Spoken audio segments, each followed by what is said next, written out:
Buenas tardes. Yo voy a hacer una breve presentación de Rubén, luego nos dirá también una palabra nuestro alcalde y ya lo dejaremos a él para que nos cuente sobre bulos. Sé que de lo que voy a hablar muchas ya lo sabéis y lo conocéis, pero bueno, por si alguien no lo tenía muy controlado a Rubén, digo unas palabrillas. Rubén Sánchez García. Nace en Sevilla y es un activista por los derechos de los consumidores en España, es decir, defiende nuestros derechos y realiza dicha labor desde el puesto de secretario general y portavoz de Facua. Interviene y colabora en diversos medios españoles. También es conocido por su implicación como denunciante o denunciado en numerosos casos judiciales. Estudió Ciencias de la Información en la Universidad de Sevilla y en 1993 inició su activismo como portavoz en Facua, organización creada por su padre, Francisco Sánchez Legrand. Ha colaborado para medios de comunicación como HuffPost, eldiario.es, Público y El Confidencial. Supongo que habrá alguno más. Es autor de varias publicaciones, entre ellas Defiéndete, Oferta engañosa, Contrato abusivo, Préstamos, Timocracia, 300 trampas con las que empresas y gobiernos nos toman el pelo a los consumidores y por qué dejas que te roben. Y hoy nos encontramos aquí para conocer su último trabajo, Bulos, Manual de Combate. Y Rubén Sánchez lleva más de una década desmontando bulos y enfrentándose a todo tipo de insultos, amenazas y denuncias falsas. Ha ganado más de 20 sentencias y por mi parte, Rubén, darte las gracias por estar hoy aquí en Torre del Campo. Estoy segura de que nos va a abrir aún más los ojos frente a la oleada de desinformación que nos rodea. Y lo dicho, paso la palabra a nuestro alcalde y gracias por estar aquí. Muchas gracias. Te acerco el micro, alcalde. Muy bien. Buenas tardes a todos y todos los presentes. Muchas gracias por la asistencia a la presentación. Bueno, ya llevo una poca, pero bueno, sí en Torre del Campo. Ya se lo he comentado a Rubén antes de comenzar este acto, que llevamos un tiempo que teníamos intención de traerlo y gracias a través de Parque Alcántara, una trabajadora municipal, bueno, surgió todo de manera tan rápida y la verdad es que agradecerte que todo fuese y haya sido tan rápido por facilitarlo tanto, así que muchísimas gracias.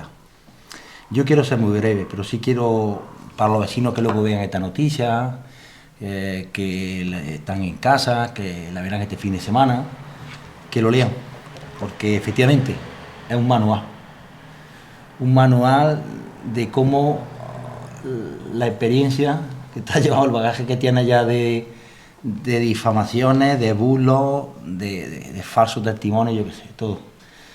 Animarte, alentarte, decirte que tú bien sabes que hay una gran parte de la sociedad que está en contra de toda esta basura, que hay una parte de la sociedad que promueve esto, que lo hace a diario y que sepas, yo sé que sí lo sabes, y también supongo que te apoyará en todas esas personas que estamos en el lado de la luz, no en el lado oscuro. Exacto.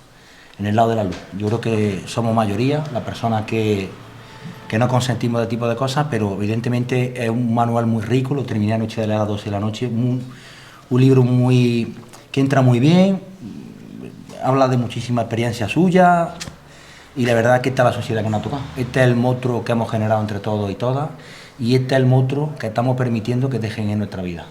En nuestras manos, estar en cómo actuar, en cómo defenderse, en cómo plantearnos qué tipo de sociedad queremos, pero tenemos un gran problema, hay cosas que no controlamos ya ni como sociedad, ni los propios países, ni las propias leyes, porque los mandatarios no toman la medida oportuna, aquello que están en su mano, el uso de las redes sociales. Yo soy de lo que pienso y lo he dicho siempre libremente y públicamente, que las redes sociales, afortunadamente estamos en un país yo creo con buena salud democrática, ya consolidada, en el que se debería de escribir con total libertad, igual que antes no había libertad para hacer muchas cosas, pero siempre de perfiles claros y abiertos. Y la verdad que cuando tengo la oportunidad de hablar con vecinos, con amigos, en cualquier tipo de foro, en cualquier tipo de ciudad por la que me voy del país, siempre digo lo complicado que son las redes y el arma que tenemos en nuestra mano. tú bien lo comentas, no quiero hacer mucho spoiler del libro, pero es verdad, y si lo decimos a diario, lo sencillo que puede ser destruir o destrozar la vida de una persona hoy en día. Y aprovecho en estas conversaciones diarias con los vecinos de que por favor sepan utilizar, que contraten cualquier tipo de noticia, cualquier tipo de información. Tú bien ha comentado Rubén en el canutazo con los medios de comunicación, que por muchos seguidores que tengan a lo mejor es mal periodista, hay que decirlo también, porque hay malos periodistas. Claro. Igual que hay mal políticos, hay malos carpinteros, porque no hagan bien su trabajo, y hay malos periodistas, claro que hay mala praxis periodística. Y también hay que decirlo sin ningún tipo de problema, porque se ha perdido toda la praxis periodística fundamental de informativa en este país. Por una parte, luego afortunadamente, por repetir otra parte, limpia, clara, que intenta sacar la cabeza, pero sabemos quién controla la inmensa mayoría de medios, sabemos quién controla toda esa parte y es muy difícil luchar. Yo por eso pido a la ciudadanía unión, sobre todo mucha transparencia y efectivamente que se informe, que nos informemos antes de seguir rodando la pelota, la bola. Así que muchísimas gracias, deseoso de escucharte tu disertación sobre uno de tu último libro o el último libro, y si luego ya al finalizar, si me lo permite, pues me gustaría preguntarte alguna cosilla, si nos da pie al debate, a preguntarte. Claro que sí, genial. Sí. Bueno, antes de pasarnos abajo como dos vecinos más, sí queríamos tener un detallillo por tu visita a Torre del Campo. Muchas gracias. Ya sabes que nuestro oro líquido tiene que ir. Yo sé que en Sevilla también hay oro líquido, pero siempre digo que el aceite de Torre del Campo es el mejor del mundo. Pues lo pruebo encantado. Hace unos años sí fuimos al aceite ecológico más bueno de España, que quiere decir que es el mejor del mundo. Así que, pero con un aceite que... Muchísimas gracias. ¿Vale? Una botellita tiene. Somos un municipio que trabajamos mucho por el objetivo de desarrollo sostenible. Precisamente esta mañana estamos en Antequera, porque somos uno de los primeros municipios pioneros de Andalucía en poner en marcha un plan especial de cambio climático en el municipio, y para evitar el consumo de plástico y demás. Dos tesoritos que ya te le he comentado al principio. Uno es una reciente publicación, una guía turística del municipio que la presentamos en Fitur este año, en la edición de Fitur este año en Madrid, la feria muy importante, en el que se recoge una pequeña parte y bocetos de los rincones más bonitos y de más encanto del municipio, una pequeña parte de la historia y un municipio, un mapa con otros rincones, y veis que Torre del Campo tiene mucho tesoro por descubrir. Y por último, le he comentado anteriormente que está aquí presente, está una de las joyas que creo que tiene toda la Casa Torrecampeña, el diccionario del habla de Torre del Campo. Somos de los pocos municipios, que le decimos mucho orgullo, que tiene su diccionario propio de su habla. Tenemos un habla muy peculiar y está aquí su autor, José Alcántara, años de investigación, para que te lleve un recuerdo y te lleve también un cachito de Torre del Campo, igual que nos vamos a quedar hoy un cachito tuyo aquí ya en Torre del Campo. Pues así que lo disfrute, que lo lea. Y pues muchas gracias. No, y desde luego este libro seguro que es una joya, el libro de José Alcántara. Y que todos los municipios deberían tener cosas así, porque tenemos un habla muy rica en Andalucía, pero muy variada, ¿no? Eso es una de nuestras señas. Pues muchas gracias alcalde, muchas gracias a todos por estar aquí. Yo estoy encantado de presentar mi libro en Torre del Campo y de hablar con vosotros, porque siempre lo bonito de este tipo de actos es que la gente que participe no solamente con preguntas, sino con sus propias opiniones. Yo creo que aquí todos los que tenemos opiniones sanas, pues son opiniones válidas y opiniones de las que aprender. Y en principio, aquí de lo que se trata es de asumir que estamos viviendo otra pandemia, que es una pandemia de desinformación, una pandemia de mentiras, una pandemia de odio, que precisamente tuvo un punto no de partida, pero sí desde luego de inflexión, de pegar un gran salto importantísimo justo en el año de la pandemia de la COVID, donde el hecho de que gobiernos en todo el mundo decidieran tomar medidas para salvar vidas, y entre ellas confinar a la población, como hizo el gobierno de coalición de Pedro Sánchez con Unidas Podemos, una decisión que sin duda fue dura, fue difícil por los riesgos económicos que entrañaba para el país y por los riesgos también en relación al estado anímico de la gente, pues fue una decisión que obviamente salvó muchísimas vidas. Si no hubiéramos estado confinados durante una serie de meses a partir de marzo de 2020, pues hubieran muerto muchísimas más personas de las que murieron, pero esa decisión se quiso tomar de una forma absolutamente perversa por parte de una serie de voces de la vida periodística, económica y política de nuestro país, igual que de otros muchos países del mundo. Decidió tomarse como una forma de hacer política y juego sucio, de hacer negocio de manera también sucia y peligrosa, y de intentar presentar a los gobernantes de los países democráticos que tomaban ese tipo de decisiones tan duras, en ciertos casos como auténticos tiranos que estaban encerrando a la población, obligándonos a estar confinados sin que eso fuera necesario. Y bueno, había gente que aparecía grabándose en vídeo, paseando por la calle y trasladando la idea de que no había ningún peligro, de que incluso la enfermedad era un invento, de que no era tan grave como decía. Igual que luego empezaron a trasladar la idea de que la vacuna era una imposición a la gente, que nos obligaban a vacunarnos cuando no hacía falta. Y bueno, ¿qué os voy a contar que no sepáis? Y como hoy, por ejemplo, también hay quien está potenciando que no haya vacuna contra el sarampión y están muriendo miles de niños en países, especialmente en Estados Unidos, por parte de esa misma gente que de forma absolutamente malévola utiliza ese tipo de discurso sencillamente para desestabilizar, para erosionar a determinadas figuras políticas y para intentar acabar, al fin de cuentas, con nuestra democracia, con la democracia tal y como la conocemos, y que empecemos a tener regímenes que, aunque están vestidos de democracia, pues se le parecen ya hoy muy poco, como está ocurriendo en Estados Unidos con el gobierno de Donald Trump. Yo parto de escribir este libro en un momento en concreto de mi vida, donde he hecho balance de lo que llevaba experimentando desde aproximadamente el año 2012. Hago balance de los procedimientos judiciales a los que me he enfrentado y en los que sigo inmerso. Hoy son 18 procedimientos judiciales contra personajes de la extrema derecha. Y cuando hago ese balance, lo hago porque he vivido una época donde he sufrido una especie de vendetta por parte de un personaje que fue muy relevante en la política andaluza, que fue Francisco Serrano, el líder o el ex líder de Vox en Andalucía, que llega a nuestra comunidad autónoma, a la política autonómica, presentándose por Santiago Abascal como el hombre bueno de Vox en Andalucía. Y ese hombre bueno nos vendía la idea de que la izquierda vivía de paguitas, la izquierda vivía de subvenciones que no merecía y que además se utilizaba de forma fraudulenta. No solamente no merecían organizaciones de la izquierda, organizaciones de la sociedad civil, entre ellas Facua, y fue a Facua una de las que puso Serrano en el punto de mira para atacarnos, para sembrar el rumor de que nosotros estábamos utilizando indebidamente el dinero público que nos daba el gobierno en esas fechas del Partido Socialista en Andalucía, que cometíamos irregularidades con ese dinero público. Y con ese tipo de bulo, el bulo de las paguitas de la izquierda subvencionadas, y también con otros bulos relacionados, pues, por ejemplo, con el discurso machista de que no existen los malos tratos, sino que lo que existe es la violencia intrafamiliar, y son casos en los que igual hay hombres que maltratan a las mujeres como mujeres que maltratan a los hombres. Para ellos, estadísticamente, estamos exactamente en la misma situación. Es una barbaridad, es una auténtica mamarrachada, pero se le han conseguido convencer a muchísima gente de que eso es así. Bueno, pues en el caso concreto del juez Serrano de Vox, que nos tenía enfilados y que nos montó una campaña de difamación a través de su partido, trasladando la idea de que cometíamos delitos con el dinero público, y pidió incluso al gobierno, en un caso ya más avanzado, cuando gobernaba el PP, pues pidió al gobierno del PP que diera información sobre cómo habíamos justificado las subvenciones en los últimos años, porque estaban convencidos de que habíamos hecho algo turbio con dinero público, etcétera. Bueno, pues una sucesión de mentiras que provocó que, por el hecho de estar en el punto de mira mi organización y estar en el punto de mira yo, señalado por Serrano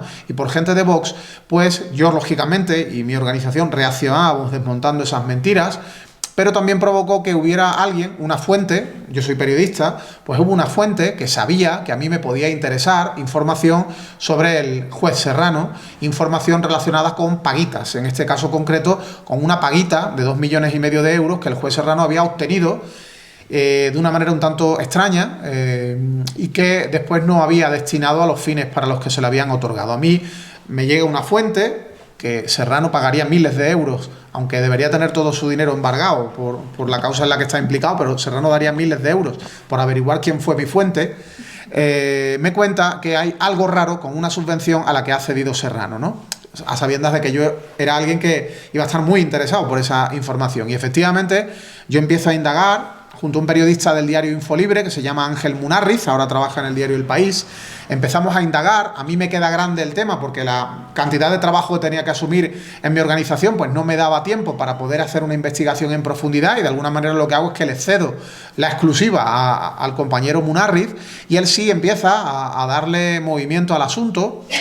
Y averigua que esa subvención, que éramos conocedores de que Serrano la había obtenido a través de una empresa que se llamaba Biobud Niebla, que había montado con gente, había obtenido una subvención del Ministerio de Industria de 2,5 millones de euros, y indagando mi compañero descubre que esa subvención ya tendría que haberse ejecutado por completo, que tendría que existir una fábrica en la localidad onubense de Niebla, una fábrica de pellets, de biocombustibles, y que esa fábrica debería haber dado empleo a multitud de personas de forma directa y a otras muchas más de forma indirecta, porque es lo que Serrano y su socio habían dado a conocer a través de la prensa en el momento en el que ponen en marcha la empresa. Pues resulta que este compañero periodista visita Niebla, visita el punto donde tiene que estar en pleno funcionamiento esa nave industrial, y lo que ve es un erial con un cartel que dice prácticamente próxima apertura, algo que nunca se abrió. Por tanto, descubre, confirma que esa fábrica no se ha puesto en marcha, que el dinero público, los 2,5 millones de euros de esa subvención barra paguita, como la llamaba Serrano, no se había destinado al fin para el que se había concedido, y que, indagando, preguntando al Ministerio de Industria, recibe la información de que no solamente no les han devuelto el dinero al Ministerio de Industria, era un préstamo, lo que le habían otorgado, un préstamo con bajos intereses. No solamente no se lo han devuelto al Ministerio de Industria, sino que ha transcurrido ya tanto plazo que el caso ha pasado a Hacienda.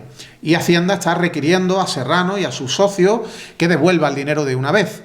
Esto se publica, esto trasciende públicamente un día en el que Munarriz y yo decidimos publicar lo que tenemos, citándonos mutuamente, y en Infolibre y en la página web de Facua se cuenta que el líder de Vox en Andalucía tiene un requerimiento de Hacienda para que devuelva una subvención de 2,5 millones de euros que tuvo que destinar a un fin y que finalmente no lo hizo. Eso es un escándalo que estalla en Andalucía, porque el referente de la ultraderecha, el hombre que ha posibilitado que Juanma Moreno Bonilla sea presidente de la Junta de Andalucía, pues resulta que ha hecho algo de lo que acusaba a lo que él llamaba la izquierda subvencionada, es decir, ha cometido irregularidades con el dinero público, irregularidades que todavía no sabemos qué nivel de gravedad tienen. Y se produce algo muy peculiar, muy llamativo, por parte de un juez de carrera, que es una confesión en directo en Twitter, en la que cuenta que para obtener los 2,5 millones de euros, con independencia que luego no se destinaran al fin para el que se le otorgan,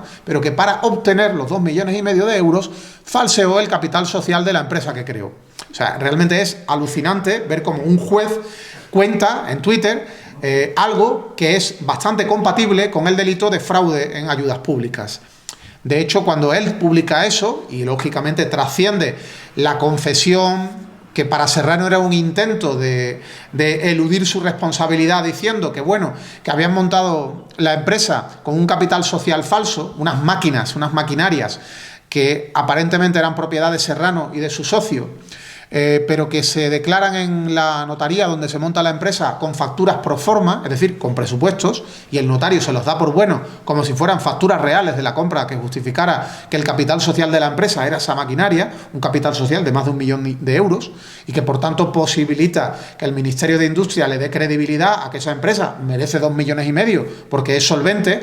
No son dos tipos que han montado un negocio con los 3.000 euros mínimo que establece la ley, sino que detrás de ese negocio hay solvencia a nivel económica, cosa que evidentemente era falsa. A raíz de esto a mí me llama la UDEF, me dice que el responsable de la UDEF, de la investigación de este tipo de delitos en la UDEF en Andalucía, me cuenta que tiene material suficiente para abrir una investigación con una posible conclusión de que efectivamente ha habido un delito, porque los datos que ha aportado el propio Serrano pues no se los había encontrado en toda su carrera profesional, pero que necesita que haya un denunciante, y que si yo quería ser denunciante en ese caso para dar lugar a la investigación, y luego si hay un informe concluyente con la existencia de un posible delito, para que la Fiscalía tome cartas en el asunto. Se concatenan los acontecimientos. La UDEF presenta denuncia ante la Fiscalía presenta denuncia ante el Tribunal Superior de Justicia de Andalucía, se abre una instrucción, Serrano va a ser imputado y en ese momento, en medio de todo el escándalo, en el que, por cierto, nadie de Vox le pide a Serrano que dimita, nadie de Vox asume que efectivamente aquí ha ocurrido algo muy grave, sea o no delito, Serrano decide renunciar a su aforamiento, fundamentalmente por estrategia procesal. Serrano ve que la instrucción que se va a abrir en el TSJ va a ser potente, que tiene mala pinta para su futuro y lo que decide es jugársela, no sé si a las cartas o a la ruleta rusa, porque lo que hace es renunciar al aforamiento para que el caso se derive a un juzgado de instrucción de Sevilla que toca por turnos.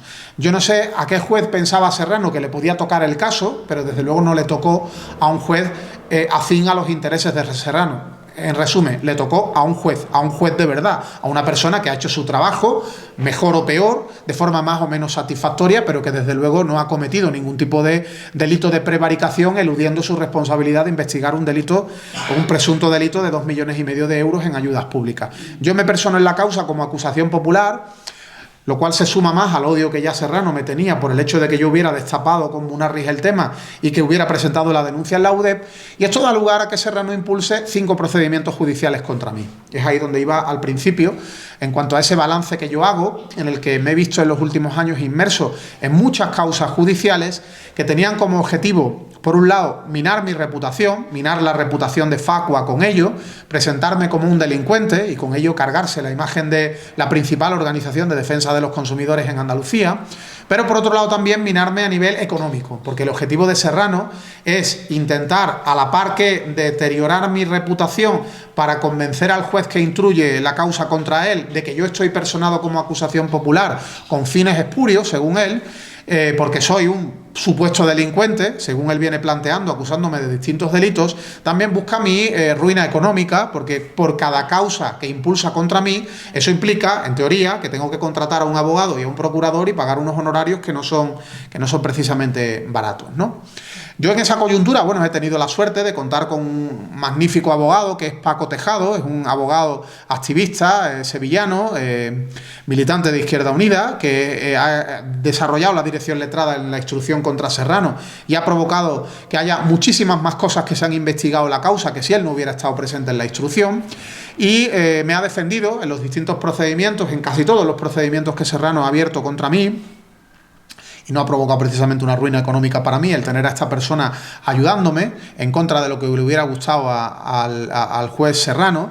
Pues Paco Tejado me ha defendido en todos esos casos, o en casi todos esos casos, que han acabado o archivados o con sentencias desestimatorias o absolutorias, como ha sido la última, en la que la hija y socia de Serrano me pone una querella por calumnias, inventando que, o en la creencia, según ella, de que yo la había calumniado. No fue así, me absuelven, luego ya recurre la sentencia y me vuelven a absolver, o se desestima el recurso hace muy poco en la audiencia provincial. Yo cuando hago ese balance me planteo que he tenido mucha suerte a lo largo de esa década y pico, porque efectivamente me podría haber encontrado con verme en la obligación de contratar abogados siempre muy caros, abogados que me cobraran muchísimo dinero, haberme encontrado con condenas contra mí, con que en alguna ocasión hubiera acabado condenado o condenado en costas en procedimientos que yo había emprendido, obligándome a pagar los honorarios del contrario, honorarios que son de abogado y procurador muy altos, que eso me hubiera provocado un deterioro económico muy importante. Y me recordó en ese momento, en el año pasado, a mediados del año pasado, me recordó la experiencia que yo viví al principio de esta historia, cuando Manos Limpias y Ausban, Luis Pineda y Miguel Bernat, emprenden también una campaña contra mí, con la ayuda del Partido Popular de Moreno Bonilla, para desprestigiar a Facua y desprestigiarme a mí, intentando hacer creer que yo cometo delitos de fraude en subvenciones, cometo delitos de falsedad documental, emisión de facturas falsas, estoy implicado en la trama de los ERE y todas las invenciones que planteó este trío, Manos Limpias, Ausban, Partido Popular de Andalucía. A mí eso me provocó un problema, un quiebro económico grande, porque yo decidí responder judicialmente a las difamaciones de Luis Pineda, que era el que encabezaba toda esa campaña de difamación, y eso me provoca que yo tenga que gastarme mucho dinero en abogado y en procurador, y que yo emprenda 2 causas contra Pineda que me provocan quedarme sin dinero y tener que pedir dinero prestado a mi familia, tener una cuenta en negativo, tener 6.000 euros de débito a mis padres, y no fue precisamente una época dulce en el sentido de estar viviendo de forma razonable por los ingresos económicos que tuviéramos en casa, ¿no? Estar en negativo pues no fue un momento positivo en mi vida, y el hecho de que luego me hayan salido las cosas relativamente bien no quita el que podrían volverme a salir regular, o incluso me podrían salir mal y acabar condenado en algún procedimiento. De hecho, tengo en estos momentos mi vivienda en Sevilla con una actuación preventiva de embargo de 15.000 euros, porque la causa en la que me acaban juzgando por calumnia, por la hija y socia de Serrano, deriva en que la jueza Núñez Bolaños ordena el embargo de mi vivienda de manera preventiva, por si acaso me acaban condenando y tengo que pagar la indemnización a la hija de Serrano. Tengo ya tiempo de absolución, tanto en primera instancia como en la audiencia provincial. La sentencia ya se ha hecho firme y todavía en el juzgado no se han acordado de que tienen que levantar el embargo de mi vivienda. Si yo hubiera tenido que vender mi piso, hubiera tenido que poner de mi bolsillo los 15.000 euros y depositarlos en el juzgado, aunque yo ya estaba absuelto en una primera instancia. En fin, todo esto me hace plantearme que esto es complicado, no solamente el desgaste mental, el desgaste personal, el desgaste familiar, el sufrimiento que provoca que te monten campañas de difamación, la de Serrano y Vox, la de Pineda, Manos Limpias y el Partido Popular, y muchísimas que han ido de por medio, sino que puede provocar problemas económicos, ¿no? Y yo me planteo la necesidad, y me convencen varios amigos, de poner en marcha una campaña de recogida de fondos, un crowdfunding, de lo que yo llamo poner en marcha mi caja de resistencia. Una caja de resistencia para tener la tranquilidad de que los procedimientos judiciales en los que estoy inmerso, que por esa fecha creo que eran en torno a 14, pues si me acaban condenando o si me acaban costando mucho dinero y no logro que al otro lo condenen como yo quiero, y en costas teniéndome que pagar los honorarios de mi abogado y mi procurador, pues al menos no me provoquen desgaste económico. Pongo en marcha esa campaña, como digo, animado por varios amigos. En 6 días he recaudado más del doble de lo que yo tenía previsto en 2 meses. Son 51.000 euros los que se recaudan en 6 días y por tanto paralizo la campaña. Me planteo en ese momento que llegaba la hora de hacer balance de forma absolutamente pormenorizada de todos y cada uno de los casos en los que yo estaba. Ya digo que yo tenía la noción de que eran más de una decena. Al final, como digo, eran en torno a 14. Hago el análisis, hago el seguimiento, y realmente con un chute de energía positiva por la cantidad de personas, cerca de 2.000, que han en solo 6 días aportado ayuda económica, unos 5 euros, otros 50, otros llegaron a poner 500 euros para ayudarme. Pues esa energía positiva y el hecho de hacer ese balance, ese orden en todas esas causas judiciales que he tenido, unas ya cerradas, otras continúan abiertas, pues me animo a escribir un libro, a escribir este manual de combate contra los bulos, que no es tanto un manual a nivel académico, un manual sesudo donde dar instrucciones, reglas sobre cómo combatir la desinformación. No es eso, no es exclusivamente eso, y sobre todo no es un manual a nivel académico, sino que es lo que yo llamo una tragicomedia autobiográfica. Porque yo aquí lo que cuento es lo que he vivido desde las fechas en las que me encuentro, mi ciudad llena de carteles con mi cara, distorsionada en una caricatura que Luis Pineda de Ausban contrata que se coloque en la cartelería de los soportes del mobiliario urbano de Sevilla. También de Málaga, porque quien era mi novia en esa época, que hoy es mi esposa, Keka Sánchez, vivía en Málaga, y este señor quiere intentar deteriorarme a todos los niveles, y entre otras cosas, que la familia y el entorno de amigos, compañeros a nivel profesional de mi mujer hoy, vea que su novio es un delincuente, y por eso contrata la colocación de carteles en Málaga, y curiosamente también los contrata en Jaén Capital. Fue otra de las ciudades elegidas por Pineda. No sé si es que le hicieron un descuento de un 3x1 o algo así, pero bueno, eligió también Jaén. Yo no tengo muchos vínculos con Jaén, ahora gracias a vosotros los voy a empezar a tener, pero bueno, monta esa campaña donde a mí me presenta como un mafioso, un tipo que comete delitos, y llena, como digo, esas ciudades de carteles con mi cara. A mí la que más me preocupaba era Sevilla, que es el punto neurálgico de la sede nacional de Facua, la sede histórica de Facua, y donde yo evidentemente pues tengo desde que nací mi residencia, donde tengo a la inmensa mayoría de personas con las que me relaciono, y donde más daño se puede hacer a mi reputación, que es en mi ciudad,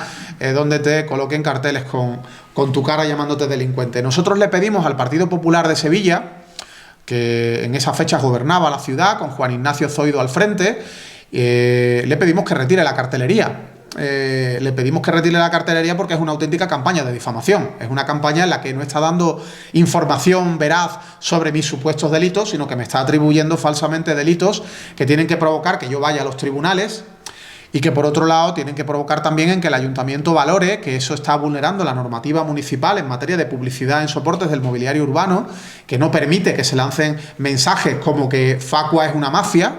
Y en cambio lo que nos encontramos es que Zoido pues no tiene especial interés en la retirada de esa campaña, y lo que hacen es reírse en la cara de nuestro presidente en Sevilla cuando hace esa petición a un delegado del ayuntamiento que tenía las competencias en la materia, que se llama Juan Bueno. Hoy es el portavoz municipal de Sevilla con el nuevo gobierno de José Luis Sanz, del Partido Popular, y por tanto me tengo que tragar, y mi organización se tiene que tragar, y mi familia tiene que tragarse pues una campaña con cartelería que provoca, pues bueno, desde que mi madre me llame llorando porque ha visto de repente impactada mi cara acusándome de delitos en la parada del autobús que hay en el centro de salud de nuestra calle, a que yo, cuando estoy paseando con mi mujer y mis hijas en Sevilla, sus hijas, hoy también las mías, yo tenga que dar la vuelta para que las niñas que ya sabían leer no vean esos carteles donde yo aparezco como un delincuente, ¿no? Evidentemente fueron unos días complicados para mí, porque si bien yo ya venía sufriendo, increciendo campañas de difamación por parte de Luis Pineda,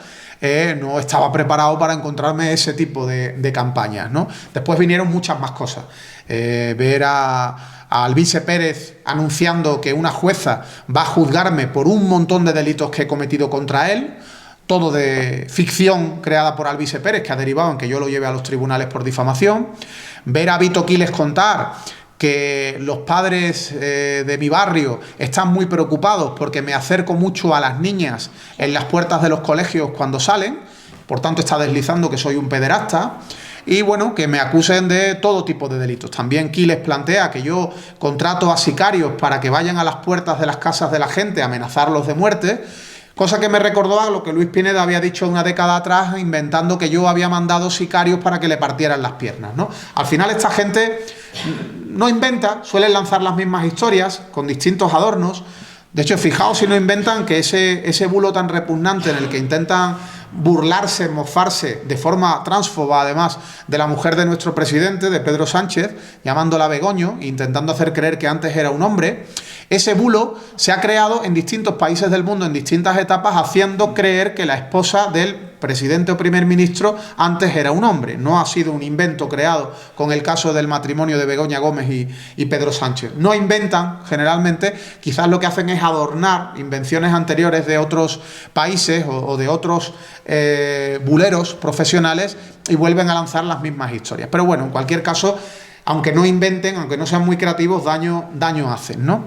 Como digo, en ese momento, en esa coyuntura donde yo hago balance, donde yo monto esa campaña para tener cierta tranquilidad a nivel económico en la defensa de mi reputación y en la defensa de mis intereses cuando emprenden causas contra mí, compilo en este libro todo lo que he vivido, y de alguna manera me sale un manual, porque me doy cuenta de que, si bien lo he pasado mal, lo he pasado muy mal durante una serie de años donde me he visto inmerso en tantas campañas de difamación, lo que también he tenido es un training, un entrenamiento potente, un entrenamiento duro y mucho aprendizaje. Yo, ciertamente, aunque una de las partes de esta historia es que he sufrido muchísimo, otra de las partes es que he aprendido muchísimo en materia de comunicación, de estrategia de comunicación, de respuesta a campañas de difamación, estrategia de comunicación en redes sociales, estrategia de comunicación en ruedas de prensa, en medios de comunicación de masa, cómo reaccionar a falsedades, a mentiras en televisión.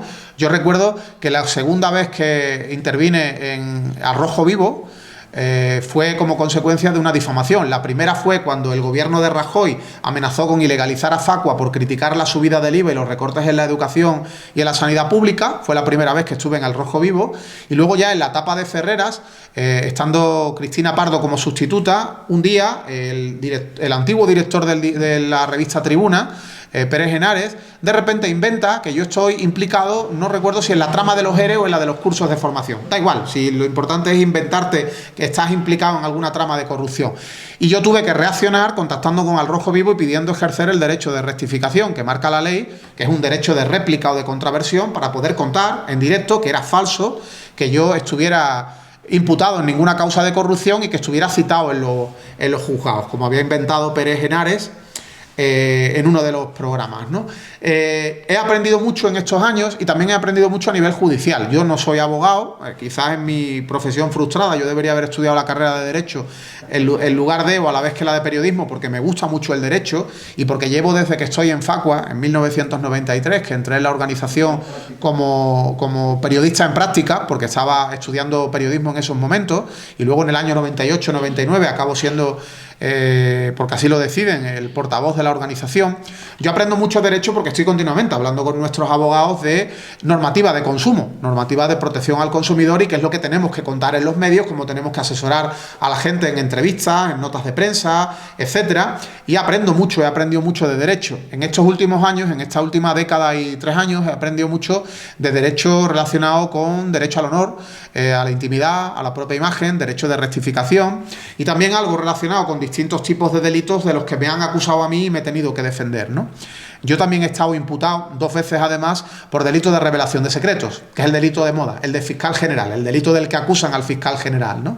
Yo he estado imputado 2 veces por delito de revelación de secretos porque me acusó una señora que había estado 3 años en la cárcel y que yo le desmonté un negocio donde decía ser asesora y profesora de la Guardia Civil para dar clases de redes sociales, y también he estado imputado porque Serrano decidió que las filtraciones a la prensa que estaban produciéndose de la causa donde yo era la acusación popular por su presunto delito de fraude en subvenciones, Serrano decidió que quien filtraba a la prensa era yo. Vete tú a saber quién filtraría a la prensa las cosas, pero en cualquier caso yo parto de que eso no es delito, no había un sumario declarado secreto, y en cualquier caso cuando él me pone la denuncia y consigue que me imputen, pues la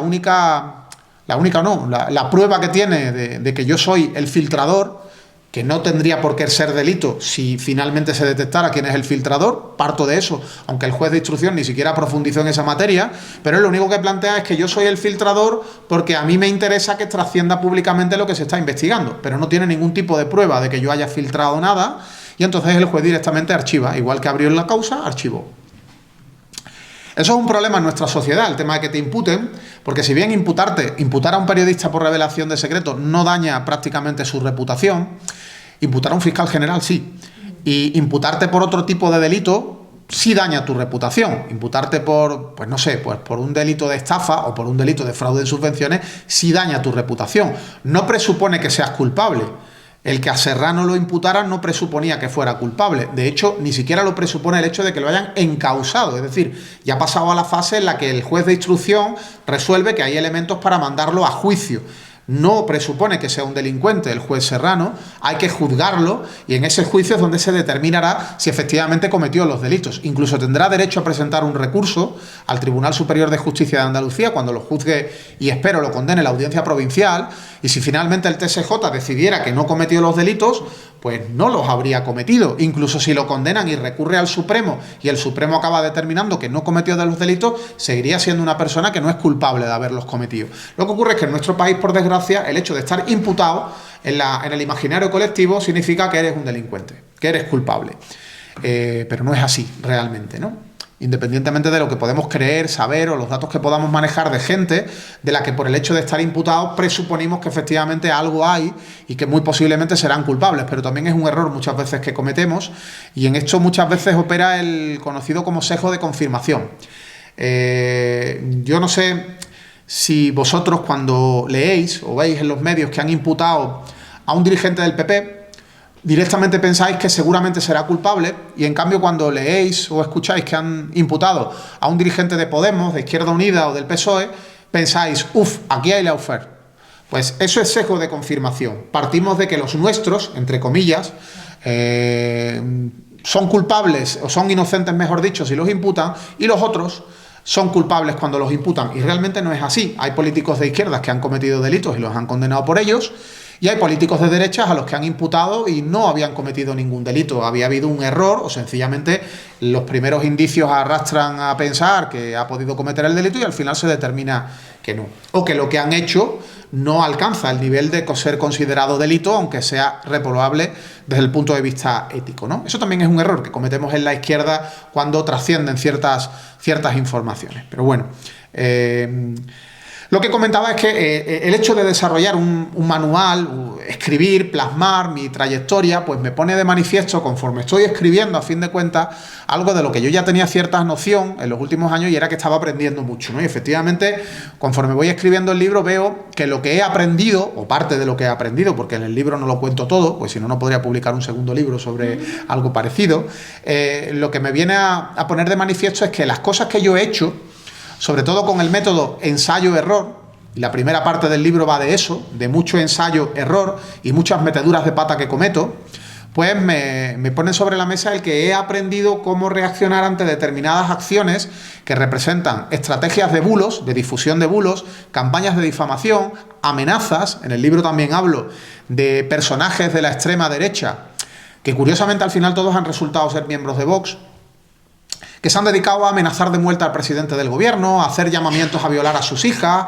o a las hijas de Óscar Puente, y que han lanzado mensajes salvajes, repugnantes, aberrantes, haciendo pues amenazas de muerte o llamamientos a asesinatos contra políticos de izquierdas, y que conforme los he ido investigando con compañeros que se dedican a esto y que saben de esto mucho más que yo, de lo que es investigación de perfiles en redes, pues hemos ido descubriendo quiénes estaban detrás de algunos de esos perfiles. No sé si habéis visto en los medios en las últimas semanas cómo han también trascendido 3 o 4 perfiles potentes de Twitter, ultraderechistas, que se dedican también a la difamación. Uno de ellos ha sido, como ellos lo llaman, un moro, pues una mora que se dedicaba a insultar a los moros, es decir, una mora xenófoba que odia a los moros. Una cosita muy loca, pero ha ocurrido y se ha tirado años esta señora lanzando mensajes xenófobos contra los inmigrantes que son musulmanes, y resulta que esta señora al final también era musulmán, era una tunecina que había venido a España, que dice que lleva aquí 25 años y que lleva unos cuantos de esos años odiando a sus antiguos compatriotas o correligionarios, ¿no? Esta gente también funciona así, por desgracia. Conocéis a Bertrand Endongo, un señor que es negro y que es de Vox y que es racista y que es xenófobo y que dice que a los inmigrantes que delinquen habría que echarlos del país. Y bueno, es un tipo que se dedica continuamente a lanzar bulos, cosas que podrían incluso ser a veces delitos de injurias y calumnias, las cosas que él plantea. Ayer se hizo más popular porque se dedicó a pegarle empujones a Antonio Maestre, ¿no? En un paso más de sus provocaciones y de eso que ha provocado que por fin el gobierno haya planteado el impulso de un nuevo reglamento del Congreso, donde se va a ser mucho más duro con los informadores, o más bien desinformadores, que se dedican a montar lío, a montar difamaciones, a montar campañas de acoso contra políticos a las puertas o dentro del Congreso, y se van a buscar mecanismos para acabar echándolos, para retirarles acreditaciones que yo no entiendo por qué se les dieron, como ocurre con el caso de Vito Quiles o de Bertrand Endongo, que de periodista no tienen ni el título, porque ninguno de los dos son licenciados ni lo serán en periodismo. No sé si al final Vito Quiles algún día acabará teniendo la licenciatura, aunque uno de sus profesores, de los profesores de los que todavía no ha aprobado esa asignatura, es el profesor de ética, y yo veo bastante complicado que Vito Quiles llegue a aprobar algún día ética periodística. Pues bueno, hay muchas cosas en torno a todo esto que requieren aprendizaje por parte de la ciudadanía, ¿no? Yo creo que hay ciertos perfiles que necesitan mucho más aprendizaje que otros. Quien se dedica a la política, pues por desgracia tiene mucho que aprender en materia de reacción a campañas de difamación. Un periodista también tiene que saber mucho de cómo desmontar bulos, de cómo investigar ese negocio de las mentiras, pero creo que cualquier ciudadano, a fin de cuentas, creo que cualquier ciudadano necesita tener cierta instrucción sobre cómo identificar cómo le intentan tomar el pelo o cómo le intentan incluso contaminar del virus del odio, ese virus que está moviéndose a esos pasos tan agigantados en los últimos años en nuestro país, y haya hoy discursos racistas, xenófobos, machistas y homófobos que hace 3-4 años pensábamos que ya estaban totalmente superados, ¿no? Cuando hemos logrado tener un gobierno de coalición, más a la izquierda que nunca, una ministra de Igualdad con un discurso radical, y radical en el buen sentido de la palabra, en defensa del feminismo, y pensábamos que ya lanzar mensajes como que los malos tratos no existen, o no existe la violencia machista, mejor dicho, eran aberraciones tan graves que a alguien se le caería la cara de vergüenza si se atreviera a decirlo, y que por lo tanto nadie lo iba a hacer, ¿no?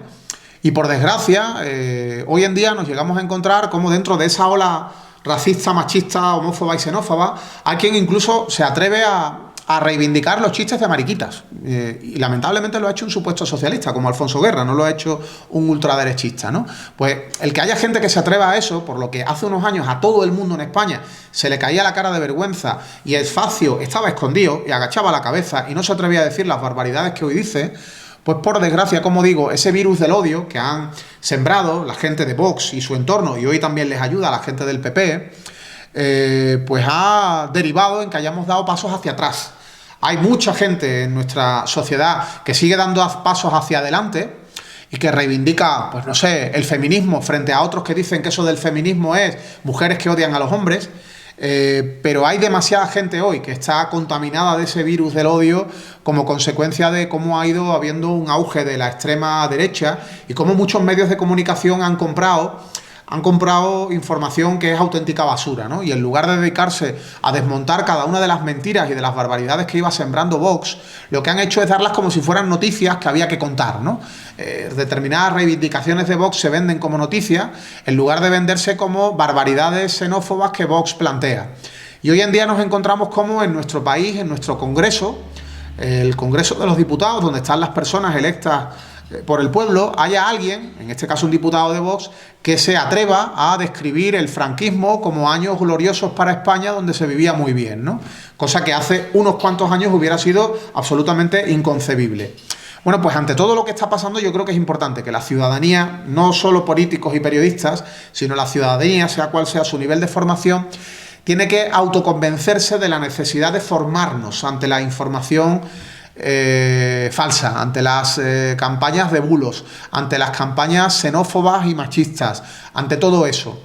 Uno de los instrumentos es este libro, es uno de los muchísimos instrumentos que hay para ello, y uno de los instrumentos que también tenemos para combatir esa desinformación somos nosotros mismos, y digo nosotros mismos todos los que estamos aquí, cualquier ciudadano que tenga una mínima preocupación por las cosas que están pasando en el país, creo que es importante que se implique en el sentido de plantearse la idea de que igual nos hemos equivocado en los últimos años cuando en la barra del bar o en la cena de Nochebuena veamos a gente cercana, conocidos, familiares, que lanzaban un determinado discurso repugnante y que decían barbaridades. Y nosotros, en lugar de entrar a discutirle, pensábamos que la cosa que estaba diciendo era una mamarrachada tan grande que para qué íbamos a perder el tiempo en desmontársela, y no nos dábamos cuenta que eso que veíamos, como digo, en la barra del bar, en la cena de Nochebuena, en el grupo de WhatsApp de los padres del colegio o en el grupo de WhatsApp de compañeros de trabajo, cuando alguien ha soltado esa mamarrachada, pues a lo mejor en lugar de estar callado habría que entrar y responderle y desmontarle el bulo, porque igual a él no lo convencemos de que está lanzando un bulo, pero sí convencemos a los muchos que los están leyendo, algunos de los cuales se han creído el bulo, porque por desgracia, mucha gente se ha creído barbaridades tan grandes como que, por ejemplo, nos confinaron porque Sánchez quería tener poder absoluto y hacer lo que le viniera en gana, teniendo a la gente encerrada, y que eso de la pandemia era un invento y que no se estaba muriendo tanta gente por el COVID. O convencieron a algunos, lo que os decía, en relación a las vacunas, convencieron de que la vacuna te instalaba un chip en el cerebro que te manipula la mente para que votes a la izquierda, y os juro que hay gente que se cree esa historia y que ese bulo se mueve, o que, y esto ya es absurdo de gente de cerebro plano, pero se da, que la vacuna provoca que haya gente que se acaba muriendo. Y de hecho hay casos de personas que han muerto en España y han dicho, justo ese se había vacunado. Es decir, tienen la noción de que antes de la vacuna todos éramos inmortales y de repente cuando nos hemos puesto la vacuna ha surgido un problema en el mundo, que es que la gente muere. Pues bueno, hay gente que piensa que la gente muere porque se puso la vacuna y no porque le había tocado, porque ha tenido una enfermedad muy grave que ha derivado en su muerte o porque ha muerto de viejo, entre comillas, ¿no? Bueno, eso ocurre. Ocurre que hay gente que piensa que la Tierra es plana, porque eso de que sea redonda, ¿eso cómo puede ser? Si la Tierra fuera redonda, esto ahora mismo estaría volando hacia arriba. Ese tipo de disparate lo cree mucha gente. La Tierra es plana, ¿eh? Sí, sí. En La Mancha. En La Mancha. Bueno, pues todos estos bulos, muchos de los cuales nosotros cuando se lo escuchábamos a gente de nuestro entorno, pensábamos que en el fondo, bueno, eran tonterías y no hacían tanto daño, porque ¿quién se va a creer que te instalan un chip en el cerebro en la vacuna? Pues hay miles de personas que creen que la vacuna es instrumento de manipulación mental, sea con un chip o sea con un compuesto químico que te manipula el cerebro. Hay quien piensa que el humo de los aviones no es humo de los aviones, sino que son estelas químicas que los gobiernos de izquierdas del planeta lanzan para que la gente acabe viéndose obligada a votar a la izquierda. Todos esos tipos de barbaridades, que algunas pues suenan muy graciosas, pero otras no lo son tanto, implican, por ejemplo, pensar que la DANA no es consecuencia del cambio climático, que la DANA es consecuencia de que la izquierda ha tomado determinadas decisiones en relación a las presas, muros de contención, etcétera, que han provocado que se produjeran las inundaciones y que, por tanto, Pedro Sánchez es un asesino. Eso hay gente que lo cree. De hecho, durante la última DANA, la DANA que provocó muertes en la Comunidad Valenciana, durante la última DANA, había un bulo, que yo creo que todos conocéis, el de los 1000 muertos en el parking de Bonaire, porque me lo había contado un policía, porque me lo había contado un bombero, porque me lo había contado un sanitario, cada desinformador contaba una versión distinta. ¿Por qué se siembra ese bulo? Aparte de porque es espectacular, llamativo, da audiencia, etcétera. Pues porque el objetivo era culpar a Sánchez de las muertes. Es decir, partiendo de la idea de que el principal responsable de lo ocurrido en la DANA, por la falta de información a la población, de tomar medidas de prevención, es Mazón, que lo que estaba haciendo en el Ventorro solo lo sabe él, bueno, lo sabemos todos, pero no lo decimos por pudor. Mazón es el principal responsable, pero el objetivo de la extrema derecha era trasladar el discurso, bueno, de la extrema derecha y de la que dice que no es extrema derecha, que es el conjunto del Partido Popular, ¿no? Sánchez fue el culpable de todo lo que pasó en la DANA. Sánchez era el objetivo a señalar si hubieran habido esos 1000 muertos que inventaron en Bonaire. Es decir, el bulo no era neutro, el bulo era algo creado con el objetivo de una vez más erosionar y acusar de falsedades al gobierno de coalición y fundamentalmente al presidente del gobierno. Por tanto, esos bulos que a veces son, como digo, mamarrachadas, cosas de las que hasta te puedes reír, incluso reírte de que alguien inventara que había 1000 muertos en Bonaire sin tener ninguna fuente, pues no era algo tan para reírse, porque al final tiene un objetivo político muy claro, y el objetivo es no ya derrocar a un gobierno de centro-izquierda, realmente es acabar con nuestra democracia tal y como la conocemos, para que entren en nuestro sistema y entren en nuestros gobiernos, y ya han entrado en muchas comunidades autónomas. Lo que ocurre es que provisionalmente se han salido, aunque siguen en los ayuntamientos, que entren actores del ámbito del fascismo internacional, que lo que buscan es un cambio importante en la forma de hacer gobierno y tomar decisiones que son auténticas salvajadas. El poder que han tenido en ayuntamientos y en comunidades autónomas no es ni de lejos el poder que pueden llegar a tener si toman el gobierno de España. Y el problema es que el propio Partido Popular está contaminado de ese fascismo. Realmente lo ha estado siempre. El Partido Popular viene del franquismo y Vox viene del Partido Popular. Lo que ocurre es que los agentes más a la extrema derecha del PP habían estado, como decía antes, con la cabeza agachada, no se atrevían a decir ciertas salvajadas en los últimos tiempos. Y bueno, recordad cómo un ultraderechista como José María Aznar, cuando logra llegar al gobierno de España, lo hace diciendo que él es de centro reformista. Ni siquiera quería decir que era de derecha, porque lo que buscaba era un voto de parte de la población que había sido tradicionalmente votante del PSOE de Felipe González, ¿no? Por tanto, hoy no se esconden, hoy lanzan un mensaje ultraderechista a cara descubierta, y fijaos si hoy no se esconden como Isabel Díaz Ayuso, la líder del PP, llega a atreverse a insultar, descalificar a quienes alzan la voz contra el genocidio en Palestina, y sale a defender al gobierno asesino de Israel, sale a defender a Netanyahu, sale a defender las cosas que está haciendo Israel, vendiéndonos la idea de que ahí los 22.000 niños que han asesinado eran todos terroristas, y los miles de bebés que van a morir en las próximas horas por inanición eran posiblemente terroristas en potencia. Eso es lo que nos intenta vender el PP, aunque ahora está intentando reconducirlo un poco. El pistoletazo de salida para la reconducción la ha dado Borja Semper, trasladando la idea de que, bueno, es verdad que lo que está haciendo Israel está muy feo. En breve acabarán diciendo, ya veréis, en breve, y será dentro de unas cuantas semanas, empezarán a decir que lo de Israel es una aberración y que han cometido asesinatos en masa. En cuanto haya un giro a nivel global y vean que absolutamente toda la ciudadanía asume la tesis de que a Israel hay que hacerle un bloqueo absoluto a nivel armamentístico, el PP empezará a dar el giro. De hecho, ayer a Feijóo le preguntaron qué debería hacer la Unión Europea en relación a Israel, y ya no se atrevió a decir que no debería tocar los intereses de Israel y que es que los palestinos son todos unos terroristas. No, ayer lo que dijo Feijóo es que él, ¿por qué va a tener que opinar sobre lo que haga la Unión Europea si él no está en el Consejo? Bueno, tampoco es presidente del gobierno y opina sobre lo que debería hacer Pedro Sánchez. Es una estupidez de poquísima talla política, pero bueno, Feijóo es así, porque no quiere. Entonces, bueno, como digo, y por acabar y porque podáis intervenir también los que estáis aquí, independientemente de que existimos personas que podemos sufrir el negocio del bulo, de la mentira, de la difamación a un nivel mayor, siendo incluso víctimas de esas campañas, siendo incluso víctimas de acciones judiciales, de intentos de lawfare, etcétera.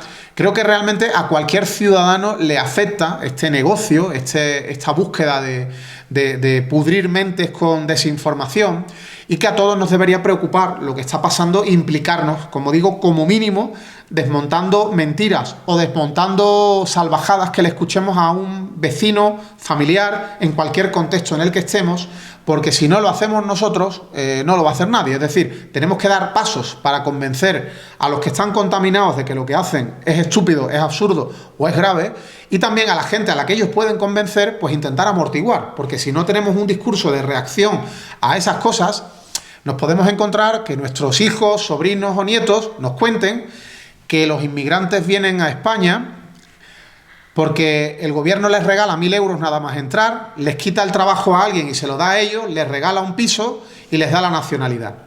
Y ninguna de esas cosas es cierta.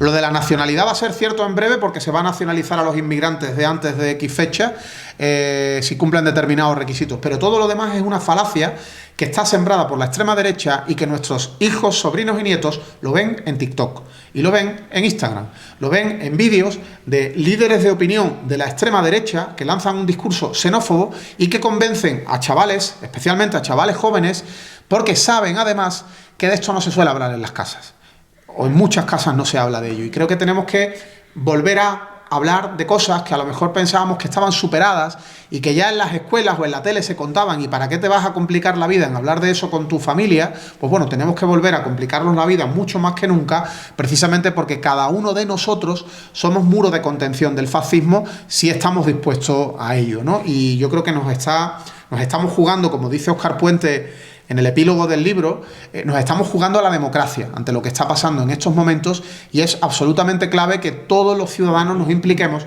en la medida cada uno de nuestras posibilidades. No se trata de que nos hagamos famosos y tengamos 40.000 seguidores en una red social. Se trata de que en nuestro entorno más cercano, entorno de amistades, familia y ámbito laboral, pongamos también nuestra semilla de democracia para frenar esa semilla de ultraderecha y de violencia verbal y posiblemente física que quiere esta gente sembrar. Y ya me callo y a vuestra disposición. Muchas gracias.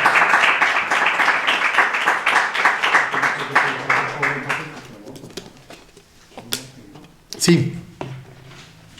Yo, en primer lugar, reconocer el buen trabajo que ha realizado con el libro. Creo que es necesario, ahora más que nunca, y que por desgracia lo va a seguir siendo necesario, porque efectivamente el tema de los bulos es un auténtico cáncer social. Yo lo denominaría así, un cáncer social. Me gustó una reflexión que hace en el libro cuando habla sobre lo mal visto que está entre la gente de derecha que la gente de izquierda, pues accedamos a determinados niveles de consumo. Es decir, los mariscos, la gamba, los rojos no podemos probarlo porque eso. Y tú dices, no, yo tampoco, la gamba no me gusta los carabineros. Sí.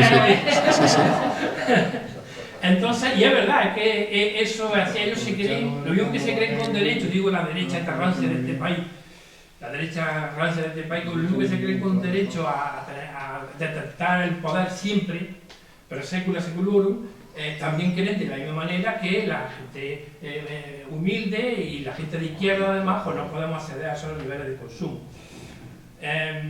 Hay una cosa con la que no estoy de acuerdo, y creo que detrás hay un debate interesante, importante, y creo que además el gobierno, este tema por lo menos lo ha anunciado que lo va a tocar.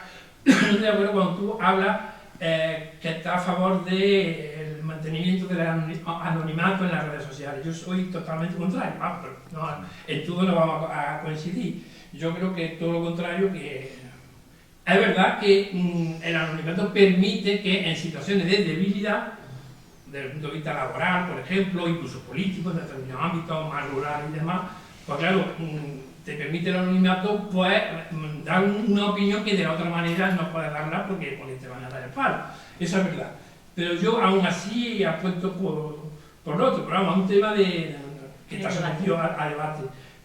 Y yo creo que lo más grave y por qué los bulos están colando es porque hay un nivel de analfabetismo de los informados, es decir, los informados electrónicamente, lo que tú has comentado antes, la gente se informa a través de las redes sociales y demás, y eso, en mi opinión, es una barbaridad. Yo uso las redes sociales, evidentemente, pero yo veo una barbaridad, o veo, no una barbaridad, una noticia que me llama la atención, y yo que uso las redes, bueno, uso Facebook, soy de los más mayores por mi edad y uso solamente el Facebook. Y antes de escribir algo sobre esa noticia, que es muy llamativa, me voy a un medio serio, al diario.es, La Vanguardia, a otro medio serio, Burguesía Catalana si se quiere, pero serio, El País, y veo a ver si eso que he visto que me ha llamado tanto la atención, eso la gente no lo hace. Y como tú decías antes, efectivamente. Entonces, eso se llama analfabetismo, yo lo llamo analfabetismo de los informados electrónicamente y son analfabetos. Es decir, tú lo que ves te llega en un WhatsApp o en TikTok o en cualquier red social y te lo crees, tú eres un analfabeto. Pero tú eres un analfabeto porque tú tienes a tu disposición una serie de posibilidades. Antes tenías que ir al kiosco a comprar El País o La Vanguardia o lo que fuera, y hoy no, y tú entras y lo ves. Y por lo menos el titular, ves si esa noticia es cierta o es un disparate de esta gente de la extrema derecha que está cometiendo barbaridades. Y es grave porque yo lo que acabo de ver esta mañana, por ejemplo, es que hay una brecha informativa de la que estamos hablando, que en el caso de nuestro país todavía mayor. El 49%, es prácticamente la mitad de los jóvenes, entendidos portales, los de 16 a 30 años, se informan básicamente a través de las redes sociales. Y eso es una auténtica barbaridad. En Europa también la cosa no es menos grave, el 42% de los jóvenes se forman informativamente, digamos, a través de la red. Eso es una auténtica barbaridad y yo creo que nos queda a la izquierda un trabajo muy arduo a esos analfabetos, porque aquí lo son analfabetos, explicarles que tienen que, cuando ven una cosa que les llama la atención en una red social en la que sea, tienen que contrastar que eso no es una barbaridad. Y si no es una barbaridad, pues que opinen, que la difundan si quieren, y yo sí estoy porque esto se regule. Y el que suelta una barbaridad en una red social, sea como sea, ese que no le salga gratis. Yo estoy por ahí. Y ya para concluir, ya también mi opinión, porque es un tema que me llama mucho la atención y me preocupa mucho, y es la central parte de tu conferencia, de tu disertación, se ha centrado en eso, en la justicia. Yo creo, bueno, yo hay mucha gente, la justicia en nuestro país es lenta, eso no es opinable, eso es así, es cara, tampoco es opinable, tú lo sabes bien, y además es facha, para entenderlo. Es facha y esto no es tampoco subjetivo, es lisa y llanamente que quienes han accedido a la magistratura. Hoy día, ¿quién puede ser juez?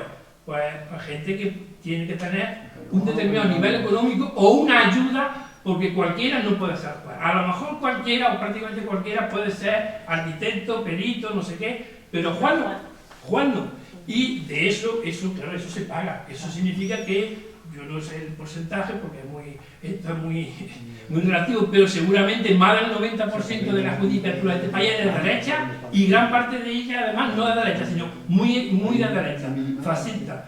Y eso es un hándicap que también tenemos. Y ya me callo, pero agradecer el trabajo que ha realizado Rubén y mi reconocimiento a Sergio. Muchas gracias.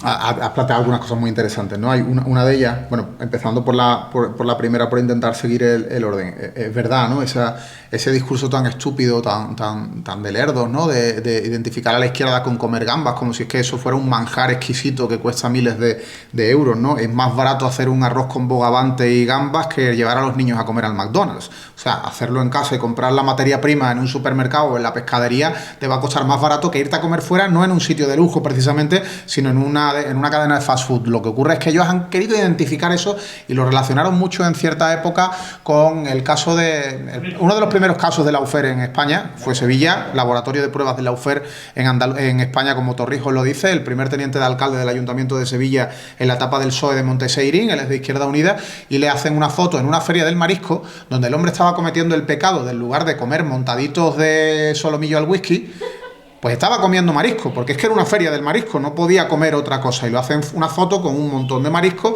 y bueno, en esa fecha se lanza mucho el tema de las gambas, de las mariscadas, etcétera.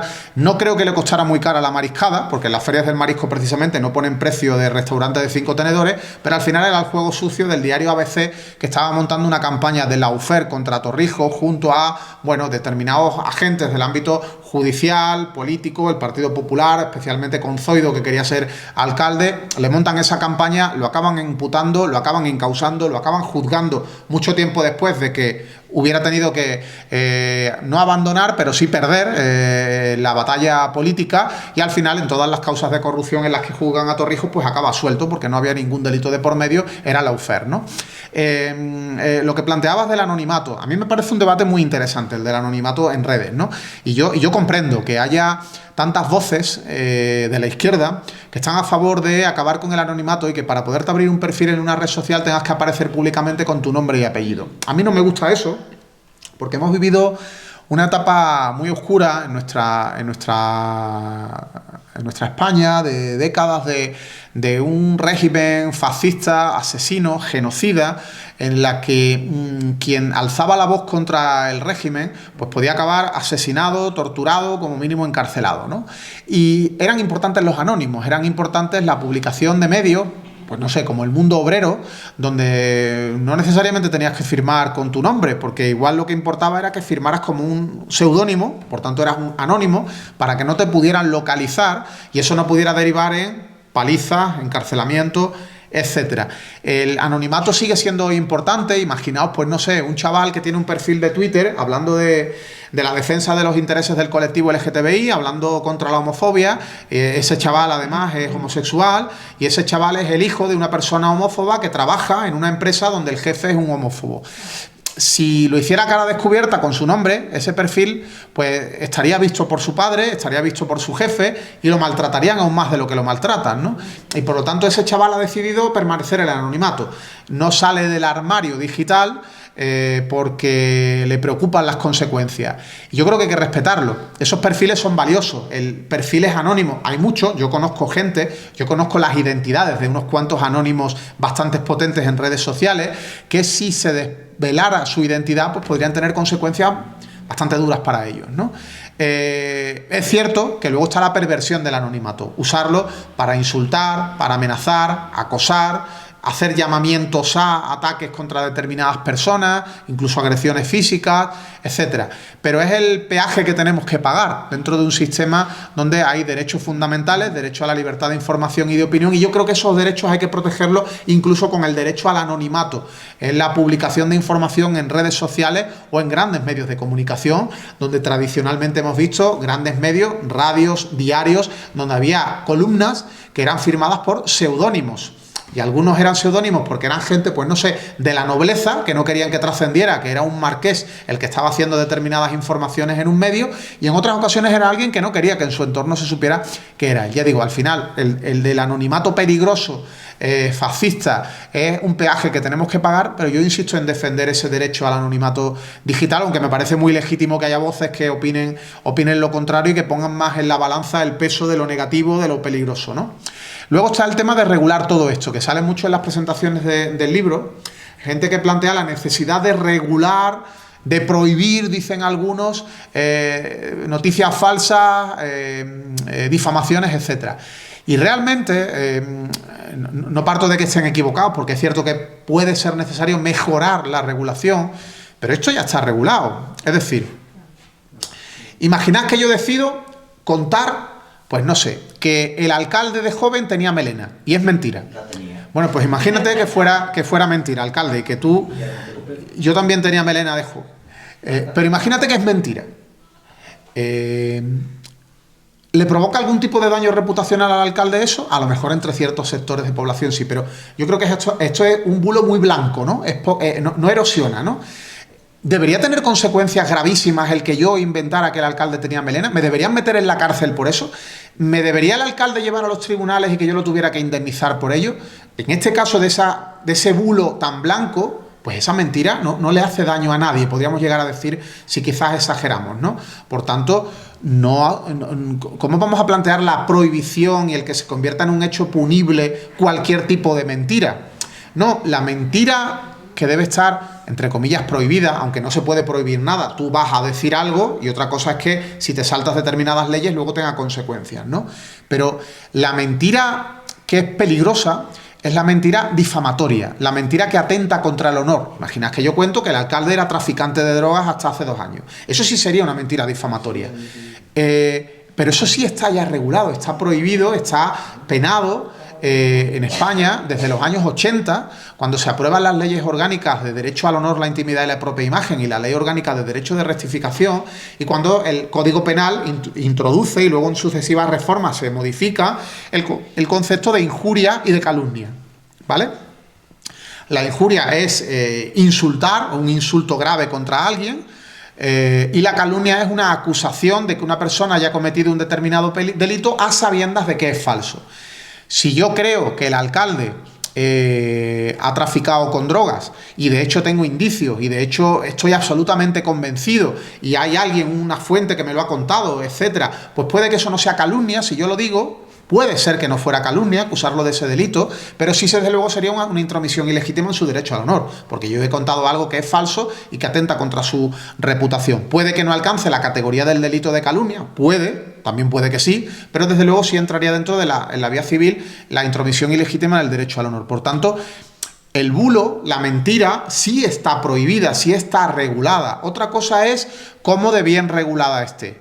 Yo particularmente creo que la regulación que tienen los bulos, las difamaciones, los atentados contra el honor, tienen una buena regulación. Tenemos una buena ley de derecho al honor y tenemos una buena jurisprudencia. El problema está, con independencia de que se puede mejorar la regulación. El presidente del gobierno ha anunciado, por ejemplo, que va a reformar la ley orgánica de derecho de rectificación para que no solamente afecte a prensa, radio y televisión, sino también a gente que tiene muchos seguidores en redes sociales. Si tienes más de 100.000 seguidores en una red social o más de 200.000 en la suma de redes donde estés, también estará sometida a la ley de rectificación. Tendrás la obligación de publicar la contraversión de un aludido cuando te lo pidas en un plazo. Pero no es una grandísima reforma, pero bueno, tiene un elemento que hay quienes están de acuerdo y quienes no. Pero yo particularmente estoy de acuerdo. Pueden ser mejorables las normas, pero lo más mejorable puede ser, sobre todo, es el trabajo. Primero, el problema que tenemos de la justicia, lo lenta que va. El que pongas una causa judicial, abras una causa y te encuentres con que esté años abierta. Pese a que las causas por derecho al honor son las que van más rápido, en teoría, porque son derechos fundamentales y las causas que afectan a derechos fundamentales tienen al final las celebraciones de juicios más rápidas que otros tipos de procedimientos. Pero también hay un gran problema y es que en la judicatura y entre el ámbito de los fiscales hay falta de reciclaje en determinadas materias, ¿no? A un fiscal le puede tocar una causa de cualquier tipo. Fiscal le puede tocar una causa penal por un delito de estafa, igual le puede tocar una por un delito de calumnia, o a un fiscal le puede tocar una causa por un incumplimiento de contrato, o le puede tocar una causa por intromisión ilegítima en el derecho al honor. Hay fiscales que están tomando conciencia de que están creciendo las causas judiciales por estos motivos, porque están creciendo, y hay fiscales que se toman la preocupación, igual que hay jueces que se toman la preocupación de empollar, de estudiar, de reciclarse, de estudiar jurisprudencia, de ir avanzando, de incluso estudiar cómo funcionan las redes sociales, cómo de grave puede ser el hecho de que en una gran red social como YouTube, donde un tipo que tiene 2 millones de seguidores lanza un vídeo, pues puede provocar que se hunda la reputación de una persona o que haya miles y miles de personas que crean que ese señor es un pederasta porque el tipo lo ha inventado en su perfil, en su plataforma en YouTube o en su perfil en Twitter. Hay jueces, hay fiscales que no ponderan la gravedad que tiene eso y parten de la idea de que, bueno, es un tipo que ha insultado a otro y ya está, 500 euros de indemnización. El perjuicio causado no es tanto y 500 euros de indemnización. Yo viví un caso bastante lamentable, que es ejemplo de esto que cuento, que fue mi primera causa judicial contra Luis Pineda, que yo, dentro de lo mucho que he aprendido, una de las cosas que aprendí fue estrategia de comunicación para contar cómo le ganas al que ha inventado sobre ti, porque eso lo que provoca es que la gente piensa que entonces lo que decía sobre ti era mentira, que no siempre necesariamente es así, pero en mi caso desde luego era mentira las que lanzaba sobre mí, y en la primera demanda que me puse sobre todo eran insultos. Este tipo en 57 tweets me llama de todo, golfo, sinvergüenza, y me acusa de determinadas prácticas ilícitas y lo condena. Lo condena a publicar durante 30 días en Twitter el fallo de la sentencia. Esa sentencia, la noticia de esa sentencia, que era pionera a nivel mundial, no había ocurrido nunca en nuestra historia, que una obligación de hacer en una sentencia, en este caso la obligación de publicar el fallo, tuviera que hacerlo 30 veces durante 30 días y además en Twitter. Yo creo que todos hemos visto alguna vez en prensa, en un recuadrito muy chiquitillo, sentencia condenando a fulano de tal, porque la sentencia incluye la obligación de publicarla en un periódico, pero no en portada del periódico, sino de una manera muy, muy escondida. En este caso, el tener que publicar durante 30 días desde el mismo perfil de Twitter donde me había difamado, pues fue revolucionario, ¿no? Y ya hay hoy muchas sentencias parecidas que obligan a publicar muchas veces el fallo. Bueno, pues esa causa judicial a mí me salió fatal. Me salió fatal. Pese a que conseguí exteriorizar el discurso de que era cañerísima, de que yo salía súper victorioso, a mí esa causa judicial me costó el dinero. Me costó, entre otras cosas, mi erosión económica de la que os hablaba al principio, y el que tuviera que pedir a mis padres 6.000 euros de préstamo, esa y la segunda demanda. ¿Por qué me salió fatal? Pues porque en el juicio, el abogado de Luis Pineda cuenta que yo soy corresponsable de los insultos de Pineda contra mí. Que yo tengo en parte, de alguna manera, la culpa de lo que está haciendo Pineda. ¿Por qué tengo la culpa? Pues esto fue un poco como las muchachas a las que violan porque van con minifalda y van provocando. Ese mismo discurso repugnantemente machista, pues en este caso este tipo defiende que yo tenía un instrumento para impedir que Pineda siguiera insultándome. Y era un botón mágico, que según el abogado tiene Twitter, que es el botón de bloqueo.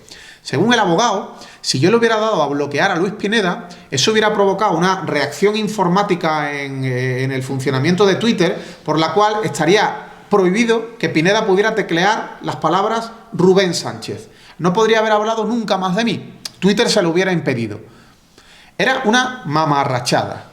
Requería argumentar eso de una pericial, es decir, de que un perito experto en redes sociales hubiera aportado un informe en la contestación a la demanda, inventando esa estupidez, y mi abogado hubiera podido decir, oiga, voy a aportar una contrapericial, yo busco a otro perito.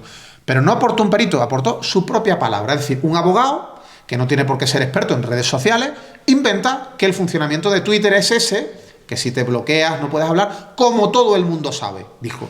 Y entonces el fiscal, muy inteligente él, dijo, es cierto, si lo hubiera hecho no hubiera podido hablar más de él. Y el juez, al ver que el fiscal apoyaba al abogado, ante el asombro del mío, dijo, hombre, pues es verdad, es que este tipo a Rubén Sánchez le va a la marcha y él pudo impedir que le insultara.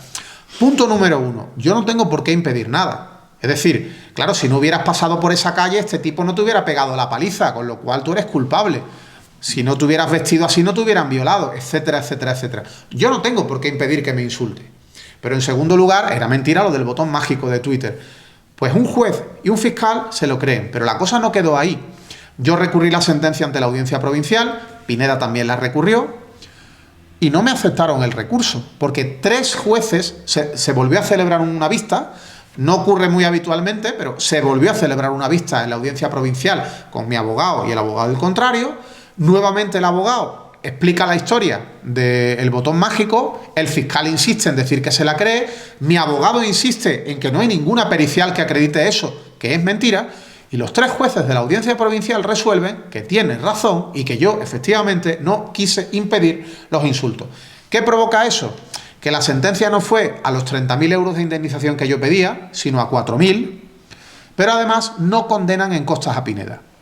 En contra de lo que decía hasta ahora la jurisprudencia, que plantea que si te dan la razón, si tú has pedido una cantidad, que yo decía, o mi abogado decía, 30.000 euros o lo que su señoría determine, si te dan la razón, el juez decidió que los 57 tweets eran atentatorios contra mi honor, no pueden, porque minore la cuantía de la indemnización, eludir el que haya condena en costas. Pues el juez también decidió, y la audiencia provincial, que no condenaran a Pineda en costas. ¿Qué provocó? Que 4.000 euros, frente a lo que a mí me costaban los honorarios de mi abogado y procurador, en primera instancia, en audiencia provincial y en el recurso que Pineda presentó al Supremo, y que el Supremo rechazó, pues me salió más caro la causa que la indemnización. Yo salí a perder, por culpa de jueces y de un fiscal que no hicieron bien su trabajo.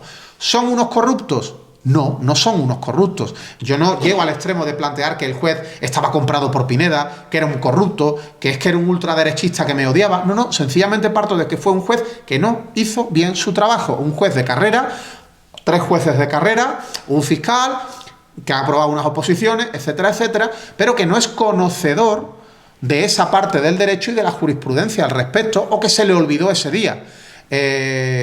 Yo no soy abogado, soy periodista, pero de lo que he ido aprendiendo en estos tiempos, entre otras cosas por los abogados que me han defendido, pues está eso. Tú no puedes lanzar ese disparate sin una pericial de por medio. Tú no te puedes creer como juez y como fiscal sobre la marcha en el juicio ese argumentario que ni siquiera estaba expuesto en la contestación a la demanda. Pues ocurrió. Por eso creo que falta reciclaje. Más allá de posibles o no mejoras en nuestra legislación para frenar los bulos difamatorios, que no cualquier bulo, falta también reciclaje por parte de los jueces y por parte de los fiscales.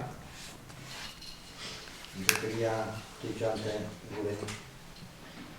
la verdad que Manolo ha tocado cosas muy sensibles y de mucha actualidad. El tema de los jueces en este país, el sistema judicial, pero tampoco me gusta ni generalizar porque hay injusto, ni habla de tanto por ciento y demás.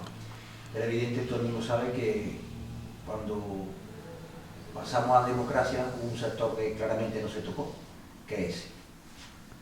Y tiene mucho que avanzar todavía este país. Me ha gustado mucho lo que ha dicho, lo del sesgo de confirmación, lo tenemos.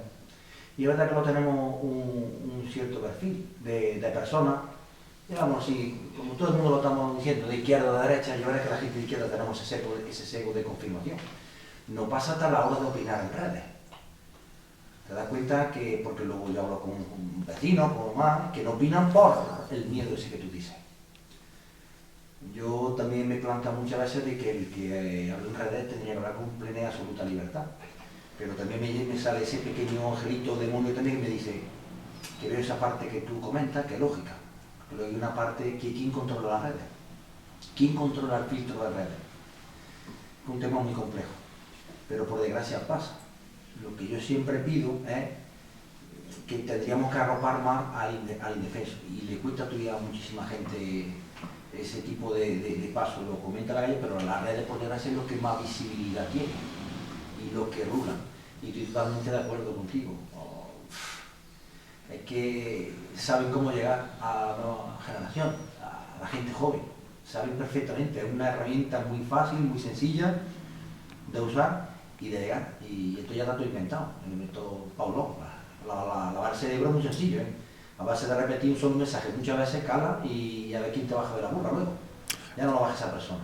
Hay desde luego una cosa, al hilo de lo que tú planteas, de pedirle a la gente responsabilidad, el no difundir cualquier cosa, por muy llamativa que sea. Hay bulos que son pues muy morbosos, muy llamativos, y solo por la risa, por el morbo, lo compartes en tu entorno más cercano y al final vas viralizando el bulo sin darte cuenta de que estás contribuyendo a lo mejor a ensuciar la reputación de una persona que igual te pilla de lejos, o igual es un político de tu pueblo que mañana puede o no puede ser alcalde en función de esa campaña de difamación que le están dando. Eso es un elemento, ¿no?, el de la responsabilidad que cada uno de nosotros tenemos de no difundir bulos que pueden atentar además contra la reputación y contra los intereses de determinada gente. Pero luego por otro que a mí me parece clave es la empatía. La empatía ante quien sufre el bulo. Yo, una de las cosas que planteo en el libro es el valor del colectivo. De mí, hay quien dice que yo soy muy valiente porque me he enfrentado a X personajes, porque he ganado 27 sentencias judiciales, llevo ya, etcétera. Pero yo no lo he hecho solo, yo lo he hecho gracias a colectivos. Primero ha habido un colectivo que es un pequeño grupo de personas, que es las personas que me han defendido. Yo he tenido 5 abogados magníficos a lo largo de todos estos años, en cada causa me ha defendido uno, pero en casi todas me han ayudado y asesorado varios, porque yo le preguntaba a unos y a otros de mi entorno de amigos, conocidos o compañeros de trabajo abogados qué opinaban de una cosa o de otra, si me animaban más o menos a poner las demandas o a utilizar determinadas líneas para defenderme, y entonces ha sido al final un grupo de personas que a mí me ha arropado desde el ámbito jurídico. Eso por un lado. Por otro lado he tenido un grupo de amigos también que me han apoyado. Yo he estado dentro de grupos de Telegram, por ejemplo, de grupos de Telegram dedicados a hablar de las redes sociales, de lo que se cuece, de cómo se mueve la ultraderecha, y yo cuento en el libro que tengo un grupo de Telegram muy potente y muy peligroso, que somos 3 personas. Se llama Javi, Víctor y Rubén, que son los nombres de las 3 personas que estamos en él. Dentro de ese grupo hemos desenmascarado a ultraderechistas que amenazaban de muerte a gente, y os lo he reseñado un poco antes, ¿no? Porque estos 2 amigos míos, Javi y Víctor, son expertos en redes sociales y tienen mucha imaginación de cómo indagar, investigar en distintos ámbitos de internet determinados perfiles y damos con identidades. Esa gente me ha arropado, me ha ayudado, incluso frente a gente que me ha atacado, pues me han ayudado a llevarlos a los tribunales, dándome elementos, dándome datos o localizándome cosas que habían dicho hacía años de mí que me han ayudado a enriquecer la demanda. Ese ha sido un pequeño grupo. Luego he tenido un grupo más grande, que es el colectivo de mis compañeros de Facua. Son muchas personas que me han arropado cuando a mí me han montado campañas de difamación, igual que a un político de partido, cuando le montan una campaña de difamación, se supone que le arropa su partido o el entorno más cercano de su equipo dentro del partido, ¿no? Y a mí luego también me han arropado miles o a veces decenas de miles de personas en distintos momentos que cuando me han insultado, acosado, difamado, han salido a defenderme. Y muchos han salido a defenderme sin conocerme de nada. Algunos han salido a defenderme tirándose al vacío, porque sencillamente a mí me conocían de años en los que yo me dedicaba a denunciar fraudes a los consumidores, a defender sus derechos, y partía de que esas personas tenían la noción de que yo tenía que ser una persona honesta. Ellos sospechaban que yo era una persona honesta, pero no sabían que yo era una persona honesta porque no viven conmigo, porque no están en mi entorno habitual y no saben cómo me comporto. Pero tenían esa percepción de mí y se tiraron a la piscina de dar la cara por mí, de decir, estáis inventando cosas sobre Rubén Sánchez. Yo siempre recordaré algo que hizo un tipo que no tiene hoy muy buena imagen en la izquierda y que la caga muchas veces, que es Risto Mejide.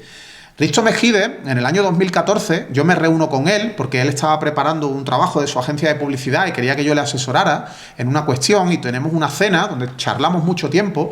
Él no me conocía de nada, y en esa charla yo le cuento el acoso que estoy sufriendo de Luis Pineda, que me está acusando de emitir facturas falsas, que me quiere implicar en una causa de corrupción, etcétera, etcétera, etcétera. Risto y yo tuvimos ese primer contacto, después de un par de whatsappeos para quedar en esa cena y charlar. Estuvimos 2 horas charlando, y al día siguiente Risto Mejide lanza un tuit y dice: contra la difamación a mis amigos, y publica el caso de los ataques de Luis Pineda y retuitea un tuit mío donde yo me defendía de esos ataques. Yo podía ser un delincuente, como decía Luis Pineda. Risto Mejide no me conocía de nada y él dio la cara por mí. Imaginad las risas hacia Mejide si de repente resulta que Rubén Sánchez sí ha cometido esos delitos y que Risto Mejide ha defendido a un delincuente. Bueno, pues él de alguna manera se juega su reputación y su imagen defendiendo a un tipo al que no conoce, porque en una cena, por cosas que fue viendo de mí y de cosas de las que hablábamos, y hablábamos mucho de dinero, y él tuvo nociones de cómo reacciono yo ante el dinero, pues él partió de la idea de que yo soy un tipo honesto y salió a defenderme. Bueno, pues gente como Risto Mejide, más o menos conocidas que él, la mayoría muchísimo menos conocidas, han dado la cara por mí de forma masiva. Porque si de mí solamente se hubiera hablado en negativo por la gente que me difama, que han sido miles, y no hubiera habido una contrapartida de gente desmontando esas mentiras, acusándolos de mentir, defendiéndome, retuiteándome las cosas que yo he dicho para defenderme, si no hubiera habido esa masa de gente en mi defensa, ese colectivo, pues yo estaría posiblemente hundido, porque solamente tendría discurso negativo.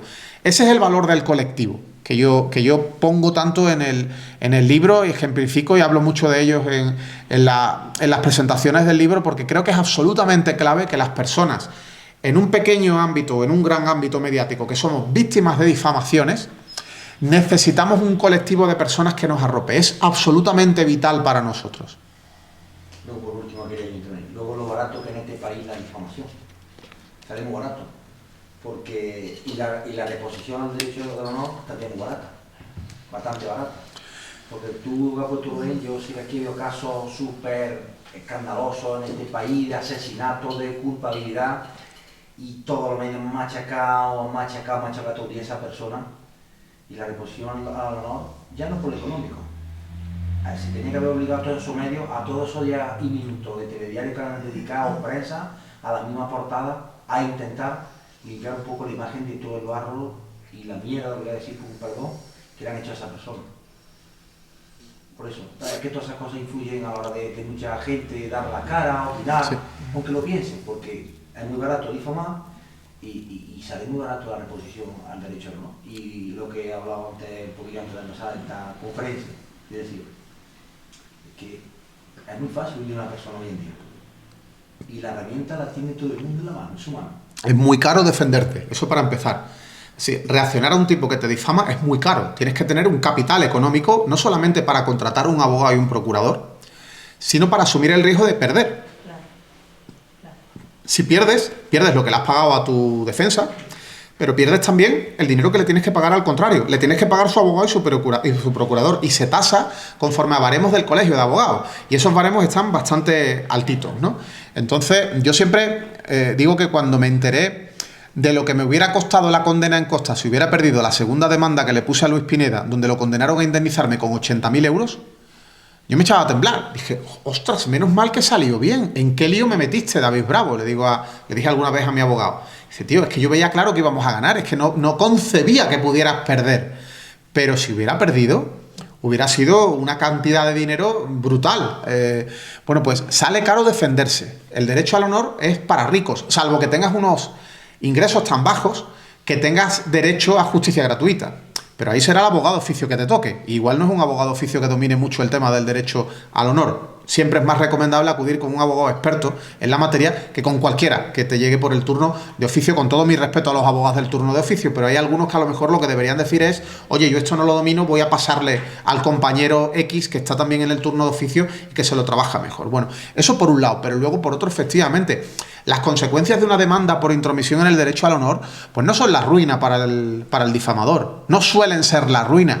Hay veces que son un golpe duro a nivel económico, pero en la inmensa mayoría de sentencias por derecho al honor son indemnizaciones muy pequeñitas. Hay que tener en cuenta que en nuestro derecho, cuando bajes por la vía civil por derecho al honor, la indemnización no es un castigo al difamador. Es decir, el juez no dice, uy, qué grave es lo que ha dicho de este hombre, 200.000 euros. No es así. La indemnización es una reparación del daño. Entonces, si de mí han dicho que soy cocainómano, como un tipo de Murcia, que se hace llamar un murciano encabronado, un fascista que en las redes dice todo lo que se le ocurre, dijo de mí en 35 ocasiones, en vídeos, audios y mensajes en redes, que yo era cocainómano, eso es muy grave, es extraordinariamente grave porque daña muchísimo mi reputación. Si fuera un hecho castigable, el juez podría haber planteado, bueno, este señor tiene 4 bienes inmuebles, tiene una capacidad económica bastante holgada. Este señor no puede sufrir un castigo de poco dinero, lo voy a castigar proporcionalmente a la gravedad de lo que ha hecho, a su perfil, etcétera. Pero no funciona así el derecho en España. ¿Cómo funciona? Con que yo calibre que el daño que me ha hecho vale 30.000 euros. Yo con puñetas sé lo que vale el perjuicio que me ha causado. Eso es imposible de baremar. Yo planteé una indemnización de 30.000 euros como la podría haber planteado de 2.000 o de 50.000. Sospecho que la jueza hubiera condenado a 50.000 si los hubiera pedido. Es otra de las cosas que hablo con el abogado que me defendió en esa causa. Pero pedí 30, me quedé corto. También me dijo David Bravo que en la sentencia de los 80.000, si llegamos a pedir 150, también nos lo hubiera dado el juez. Aquí muchas veces depende del juez que te toque y de cómo calibre el daño que te han hecho. Pero pese a eso sale barato. Fijaos que el tipo que me va a tener que pagar 30.000 euros si en los próximos días la Audiencia Provincial de Sevilla dicta una sentencia, ha sido hoy cuando precisamente han dirimido si ratifica la sentencia o no. Era hoy el día que tocaba la deliberación y fallo, con lo cual espero que en unos días salga la sentencia de Audiencia Provincial. Pues si dice la audiencia, oye, pues sí, 30.000 euros. Este tipo ya ha recaudado los 30.000 euros en un crowdfunding. Este tipo se ha inventado que lo han condenado por algo que nunca dijo, que él nunca dijo de mí que yo fuera cocainómano, que es una jueza corrupta, que ha dicho eso porque es una jueza que va al dictado de uno de los 5 ministros amigos míos que le han ordenado a la jueza que dicte esa sentencia prevaricadora porque eso puede ayudarla a subir en la judicatura. Esa invención se la ha montado este tipo, por la que posiblemente yo le ponga otra demanda, y de hecho la jueza ya ha pedido amparo al Consejo General del Poder Judicial para que emprenda acciones contra él, pero este tipo se permitió seguir difamándome y difamando a la jueza y recaudar dinero con la invención de que todo era mentira. Claro, era más fácil así que decir, al sinvergüenza este le he dicho que es cocainómano y que se joda, venga, dame dinero. Eso no vende tanto como decir, es una conspiración contra mí, yo nunca dije eso y tal. Bueno, pues le ha salido tan barato que si me acaba pagando la indemnización, ya está pagada por su crowdfunding. Y si no está pagada al 100%, en un alto porcentaje, porque hace ya casi un año, él dijo públicamente que la gran mayoría del dinero ya la había recaudado.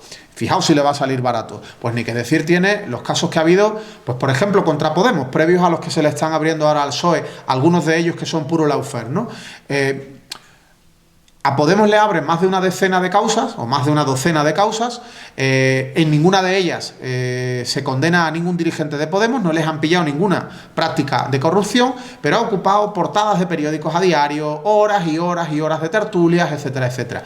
Lo que han provocado los archivos de las causas o las absoluciones no han sido las mismas horas, ni la mitad, ni la 10ª parte. Por lo tanto, fijaos si ha salido barato la estrategia, en este caso de lawfare, porque no ha sido simplemente un difamador que te ataca, sino que ha habido toda una estrategia donde han estado implicados periodistas, jueces en algunos casos, medios de comunicación, partidos políticos como el PP, Vox, atacando a Podemos, trasladando la idea de que son unos corruptos, y no está compensado con las absoluciones y no hay forma de reparar el daño. De hecho, es un partido al que en buena parte se lo han cargado, independientemente de por sus propios errores, pero en buena parte se lo han cargado a costa de presentarlo como un partido corrupto. Y eso le ha salido extraordinariamente bien a la maquinaria del lawfare. Y yo me pregunto, ¿por qué la izquierda no reaccionó en ese momento con Podemos? Porque lo mismo que como le ha salido bien la jugada, están intentando ahora salir con... Bueno, yo también me lo pregunto. Echenique ha escrito el prólogo de mi libro. Echenique siempre dice que hay que ver Pablo, que no le dejó presentarse en Galapagar con su silla de ruedas a plantarle cara a los fachas, ¿no? Entonces, claro, que iba a hacer Echenique a nivel físico, ¿no? Pero Pablo Echenique decía, ostras, que yo quise ir a Galapagar a defender a Pablo y Pablo me dijo que no me metiera yo en más líos, ¿no? Que bastante caliente estaba el ambiente, pero ahí se debería haber ido mucha gente de la izquierda, muchos militantes de Podemos se debieron haber ido, algunos de ellos fueron, pero también el Partido Socialista debió salir a defender a Podemos frente a esa agresión. Y hay que decir, y lo cuenta Echenique en su libro, y Pablo Iglesias en uno de sus últimos libros también lo cuenta, cómo Marlaska ayudó a la campaña contra Pablo Iglesias e Irene Montero, a la campaña de acoso y derribo a las puertas de su casa. Marlaska ayudó porque Pablo Iglesias dice que fue muy tibio en la reacción, pero también hubo una falta de empatía, de reacción, de ayuda por parte de líderes de la izquierda, entre ellos el presidente del gobierno, entre ellos, bueno, pues muchos dirigentes del PSOE, que pensaban, creo yo, y a lo mejor soy demasiado malévolo en mi forma de pensar, pensaba que en el fondo a ellos les venía bien el hundimiento de Podemos y que íbamos a volver al bipartidismo y que se iban a quitar ese marrón de encima. Y yo creo que fueron egoístas y actuaron mal, y ahora están recogiendo lo que sembraron, porque la campaña contra Pedro Sánchez, que no es ni de lejos tan cruenta como la que sufrió Iglesias y Montero, a las puertas de su casa, gente gritando, acosando a sus hijos, etcétera, etcétera, no es tan cruenta, porque además la coyuntura es distinta. Es un matrimonio joven que no vivía precisamente en la Moncloa, un matrimonio joven con niños recién nacidos, etcétera, etcétera.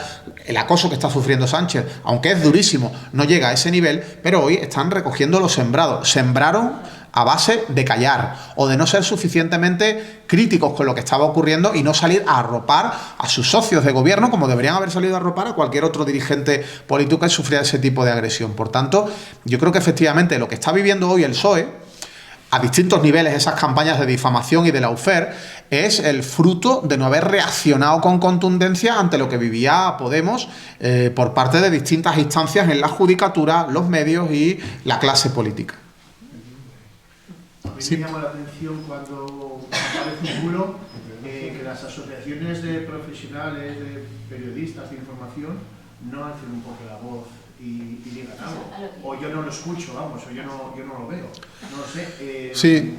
Eso por un lado. Después, creo que los ciudadanos de a pie necesitamos, por parte de los periodistas un poco más objetivos, un poco de pedagogía para entender sus razones, para entender su proceso, su razonamiento a la hora de encontrar una verdad. Sobre todo en estas tertulias que aparecen en la tele, que son vergonzosas, muchas. Sí. Yo una de las cosas que quería decir y apoyar era que por la mañana, mientras que desayuno, estoy viendo Antena 3, cambio a Telecinco y muchas veces termino poniendo Alerta Cobra, porque más que periodistas parecen que son los veis corre y dile de unos y de otros. Entonces realmente no hay objetividad, yo veo, en el periodismo actualmente. Y yo creo que la sociedad necesita que los periodistas sean también más libres, entre comillas, como más libres, más independientes, más objetivos, porque yo creo que eso mejora la sociedad de todos. Creo, sí, yo, a ver... A ver, yo parto que la libertad de prensa es una especie de utopía, ¿no? Porque realmente los medios de comunicación en su inmensa mayoría son empresas que tienen unos intereses económicos y también políticos, porque en función de a quién se alinean más o menos van a tener luego resultados en positivo o en negativo en cuanto a ingresos por publicidad institucional, por ejemplo, ¿no? Entonces, un periodista que trabaja en un medio no es un periodista libre, no es totalmente libre, puede tener un cierto margen de libertad. Puede tener un cierto margen de libertad, pero no es absolutamente libre. Un periodista que trabaja en un determinado diario cuyo principal accionista fuera Telefónica o cuyo principal anunciante fuera Securitas Direct, seguramente lo va a tener complicado para lanzar una información negativa sobre Telefónica o sobre Securitas Direct. ¿Habéis visto que se habla muy poco de irregularidades de Mercadona en emisoras de radio de ámbito nacional o en cadenas de televisión? ¿Pero no dicen que Mercadona no paga publicidad? A lo mejor los pagos de Mercadona vienen de otra forma. Mercadona paga dinero a asociaciones de consumidores, que por cierto no critican a Mercadona. La mía la critica bastante porque no acepta dinero de empresas. Bueno, pues con el periodismo es algo parecido. El concepto de la libertad de prensa pues tiene los límites de que son empresas al servicio de anunciantes y también a veces al servicio, en una pequeña parte o en una grandísima parte, de intereses políticos. El diario El Mundo hoy está absolutamente vendido al Partido Popular y sobre todo al Partido Popular de Ayuso. Si se pone en marcha una maquinaria para cargarse a Feijóo y encumbrar definitivamente a Ayuso como lideresa del PP, El Mundo va a estar ahí apoyándola. A lo mejor hay otros prensa de la derecha que no apoya a Ayuso y apoya a Feijóo, pero desde luego El Mundo es un diario al servicio de Ayuso, igual que lo es La Razón. Hay también diarios que están al servicio o han estado en determinadas épocas de nuestra historia al servicio de los intereses del PSOE. O hay diarios que están al servicio de los intereses de Sumar por encima de los intereses de Podemos y que han contribuido a hundir más a Podemos y a encumbrar a Sumar. Hay de todo. Hay una forma de implicarse en política por parte de los medios o de los directores de medios que mueven la forma de hacer periodismo inclinándose en favor de o en contra de unos y otros. Incluso a veces sin mentir, simplemente con una tendencia política y de posicionamientos que son más proclives a ponerse del lado de las ideas o de la estrategia de un partido que de otro. Así funciona la prensa. Y si ya hablamos de la maquinaria del bulo, pues efectivamente hay periódicos que son periódicos de verdad, que no son medios de bulos creados exclusivamente para lanzar mentiras, como puede ser fundamentalmente EDATV o como en su día fue OK Diario para lanzar difamaciones contra Podemos e intentar quitarla de en medio, ¿no? Hay medios como El País, que ha habido determinadas épocas en las que han sido medios lamentables, como por ejemplo cuando El País lo dirigió Antonio Caño, y hoy en El País también te puedes encontrar con determinadas informaciones censuradas, como os decía, a nivel económico. No se atreven a hablar mal o a dar gran espacio hablando mal de una empresa que es un gran anunciante, porque les puede retirar la publicidad. Entonces es muy complicado tener la noción de que hay prensa libre, prensa totalmente libre, prensa absolutamente libre de mentiras, de bulos. Bueno, esto es un poco qué porcentaje de bulos y de mentiras y de limitaciones y de falta de libertad hay en un medio o en otro. Pues en uno hay una limitación del 90% y en otro a lo mejor del 15%. Quédate con la del 15%, porque un periódico libre al 100% yo creo que no vas a encontrar prácticamente a ninguno. Yo quería comentar en la línea de eso. Yo hace muchos años que te sigo en redes y en la línea de lo que ha dicho Javi, lo que estabais comentando de esa telaraña que hay detrás de empresas. En los medios de comunicación casi que es fácil verlo, pero a mí me preocupa, me gustaría saber qué opinas tú de lo que sí hay detrás de las redes sociales, lo que decía el alcalde, ¿quién controla las redes sociales? ¿Realmente sí lo controlan? las redes sociales están controladas. Y yo sigo a muchas personas, por ejemplo, en TikTok, que están censuradas en Estados Unidos porque simplemente mencionan a Trump, o en Twitter, como tú veas algo, ya el algoritmo te lo mete casi todo tu timeline. Antes el timeline al principio era cronológico, ahora es por interacción o por una mínima búsqueda que haya. Entonces eso yo creo que a la hora de darle voz, ese caldo de cultivo a los bulos, es muy preocupante. Sí, y además se suman a los propios medios de comunicación, que unos pueden tener una tendencia hacia un lado, hacia otro, a mentir más, a mentir menos, pues ya se unen redes sociales, que son las que seleccionan lo que vas a leer de esos medios que publican la información en redes, gente que publica lo que publican los medios en redes, un cúmulo de informaciones en esas redes o cosas de cosecha propia que la gente publica, y de repente la red social, la que sea, pues en este caso iba a decir, llamémosla X, pues bueno, vamos a hablar de X, vamos a hablar de Twitter.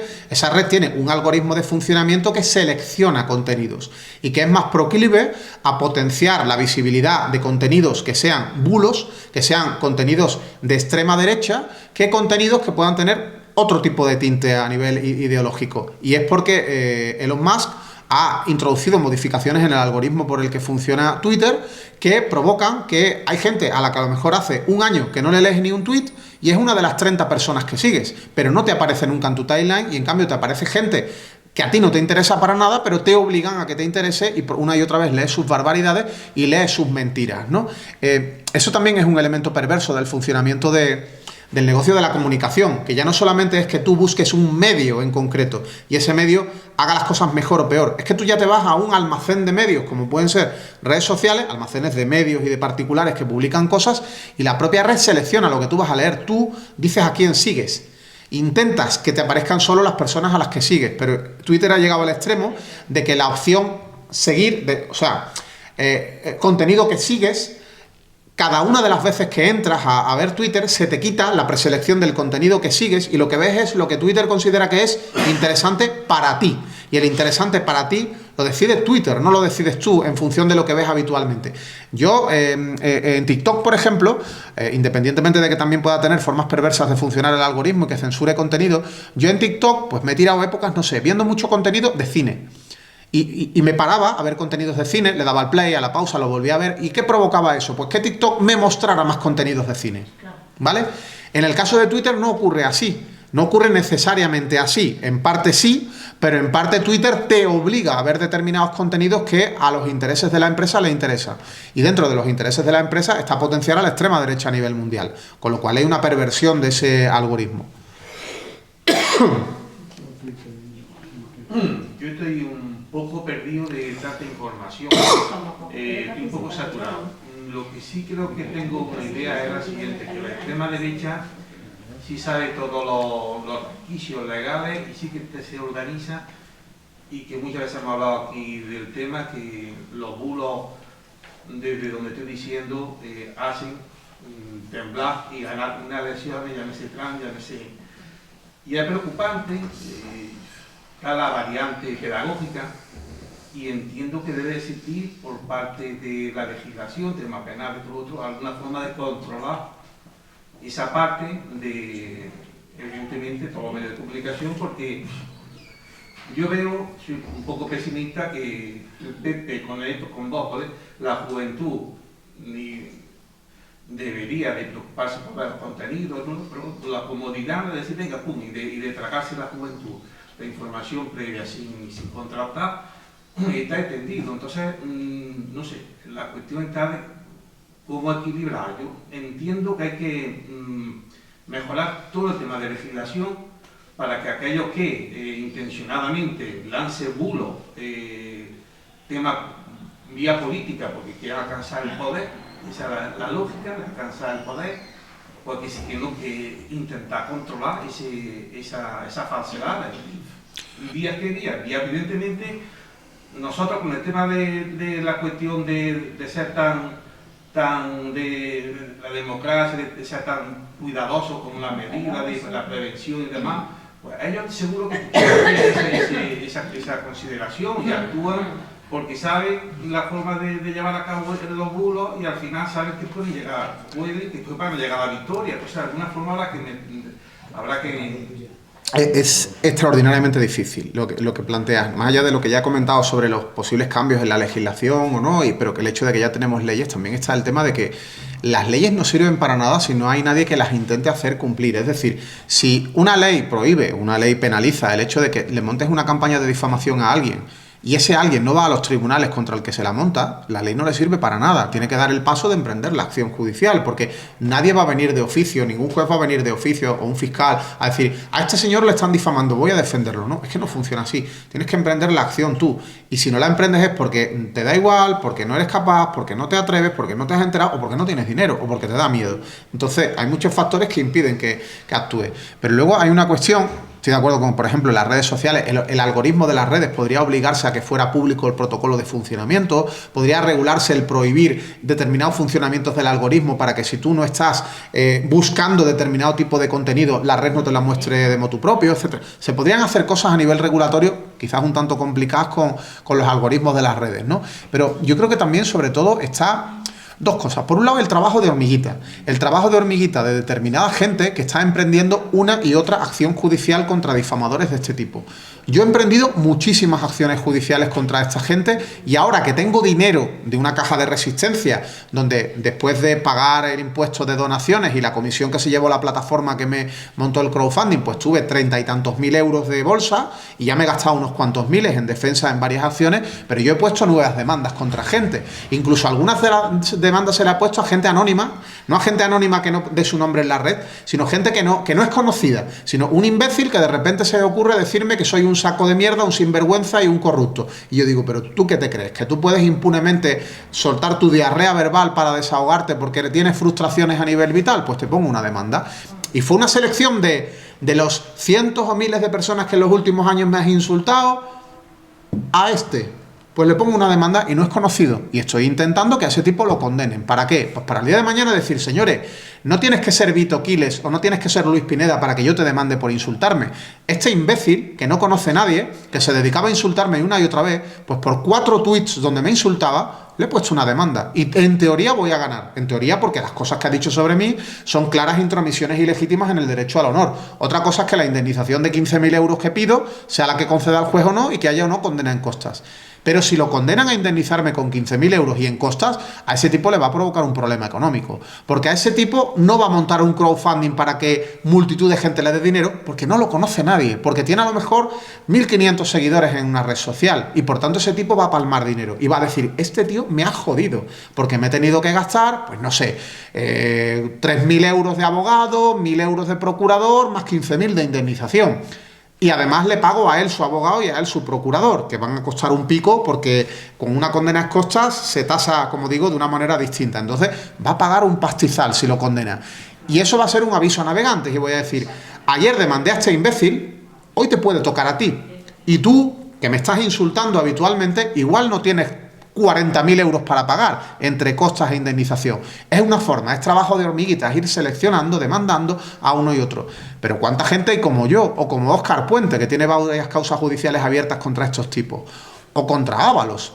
O como Ábalos, que independientemente de que ahora esté imputado y haya dudas sobre si ha cometido o no determinado delito, lo cierto es que de Ábalos se han dicho mentiras. Han inventado que tenía una mansión en Colombia valorada en X millones de euros porque la UCO se equivocó y publicó como si fueran dólares americanos, lo que no eran más que pesos colombianos. Han dicho un montón de falsedades y Ábalos ha llevado a los tribunales a un montón de gente. A un montón de gente. Y está ganando bastantes demandas. Algunas las está perdiendo. Pero gente que se dedique sistemáticamente a llevar a los tribunales a difamadores, hay pocas, porque pones una demanda, pones 2 demandas.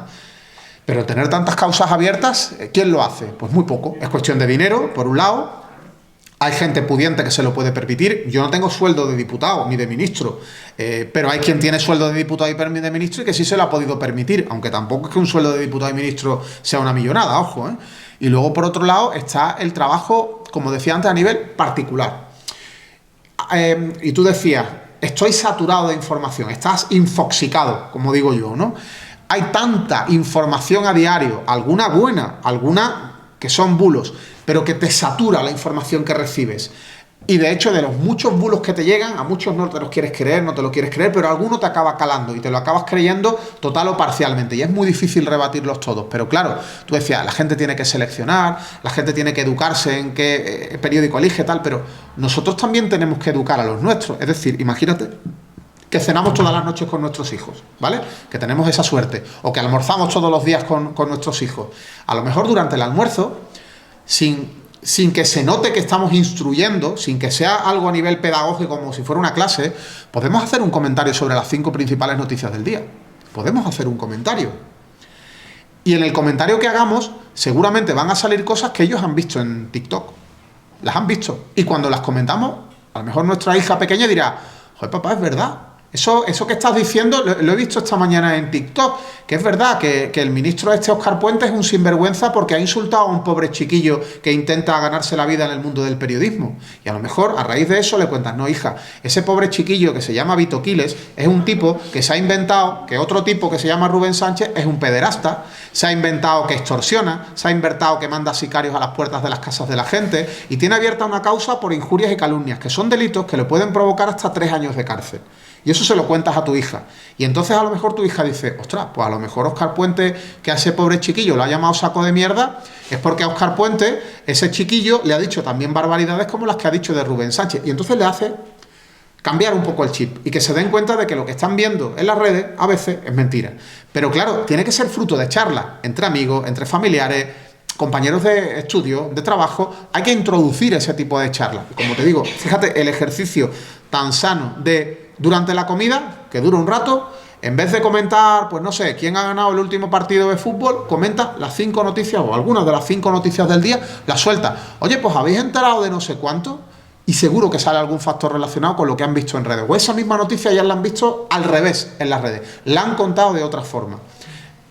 ¿Es esfuerzo? Sí, es esfuerzo. Tenemos que estar informados, tenemos que saber cuáles son algunas de las principales noticias del día, tenemos que dedicar tiempo a charlar con nuestros hijos y a veces eso provoca sobreesfuerzo, porque con los hijos muchas veces es complicado hablar, pero si nosotros no hacemos esa labor, no pensamos que va a venir un salvador que va a regular magníficamente los medios y que va a provocar que la prensa de verdad haga las cosas de forma correcta, no mienta. Eso es una absoluta utopía.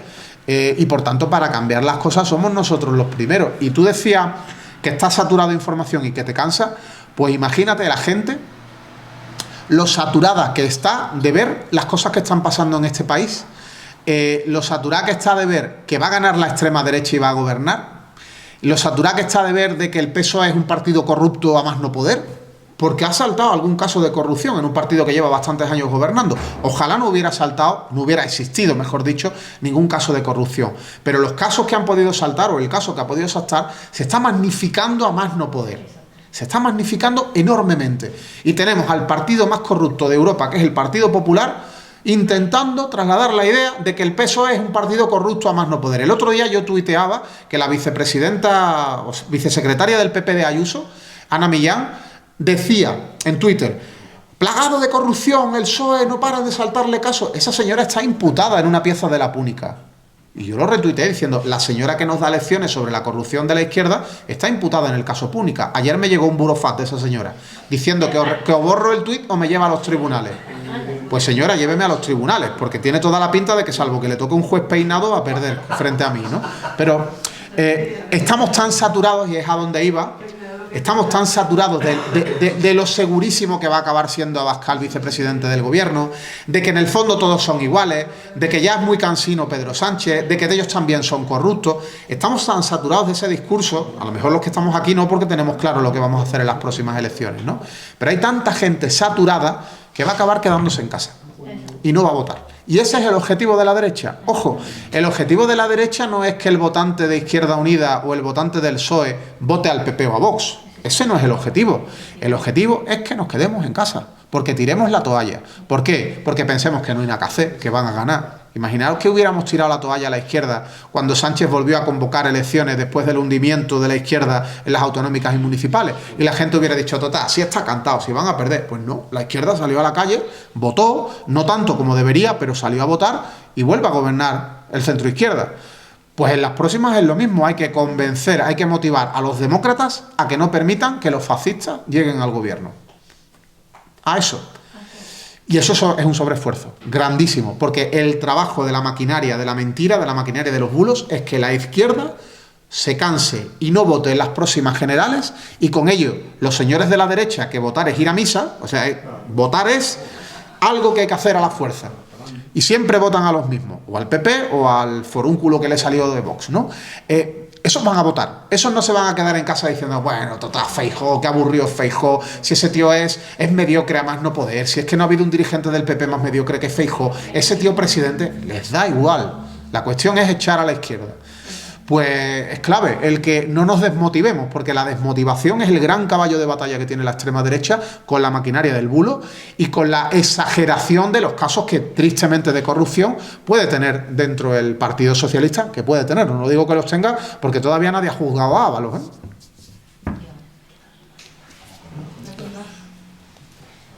Bueno, pues yo nada, quería simplemente, ya que no quiere intervenir nadie más, que hemos hecho poquito, pero de muchísima calidad, y he disfrutado muchísimo con tu intervención y la de la persona que han asistido. Y darte las gracias por la iniciativa, no solo ya de todas las demandas judiciales que hay que tener a galla, sino de haber escrito el libro, porque está poniendo sobre la mesa un debate más que necesario hoy día. Muchísimas gracias a ti, especialmente por haber gestionado el que estuviera aquí, y al alcalde, muchas gracias a todos, y yo también he disfrutado mucho debatiendo, porque creo que todas habéis aportado y todos cosas interesantes, cosas que están en el debate político, cosas que nos preocupan, que hay posicionamientos que no necesariamente están enfrentados, como hemos hablado del anonimato, sí o no en redes. Yo creo que las dos opciones son legítimas, son interesantes, tienen elementos positivos, aunque yo me incline por una, pero creo que esto es un tema lo suficientemente importante como para que todos los que estáis aquí, incluso aunque los que no hayáis hablado, tenéis opiniones, tenéis preocupaciones, tenéis inquietudes, y creo que nos hemos enriquecido mutuamente en el debate. Muchas gracias.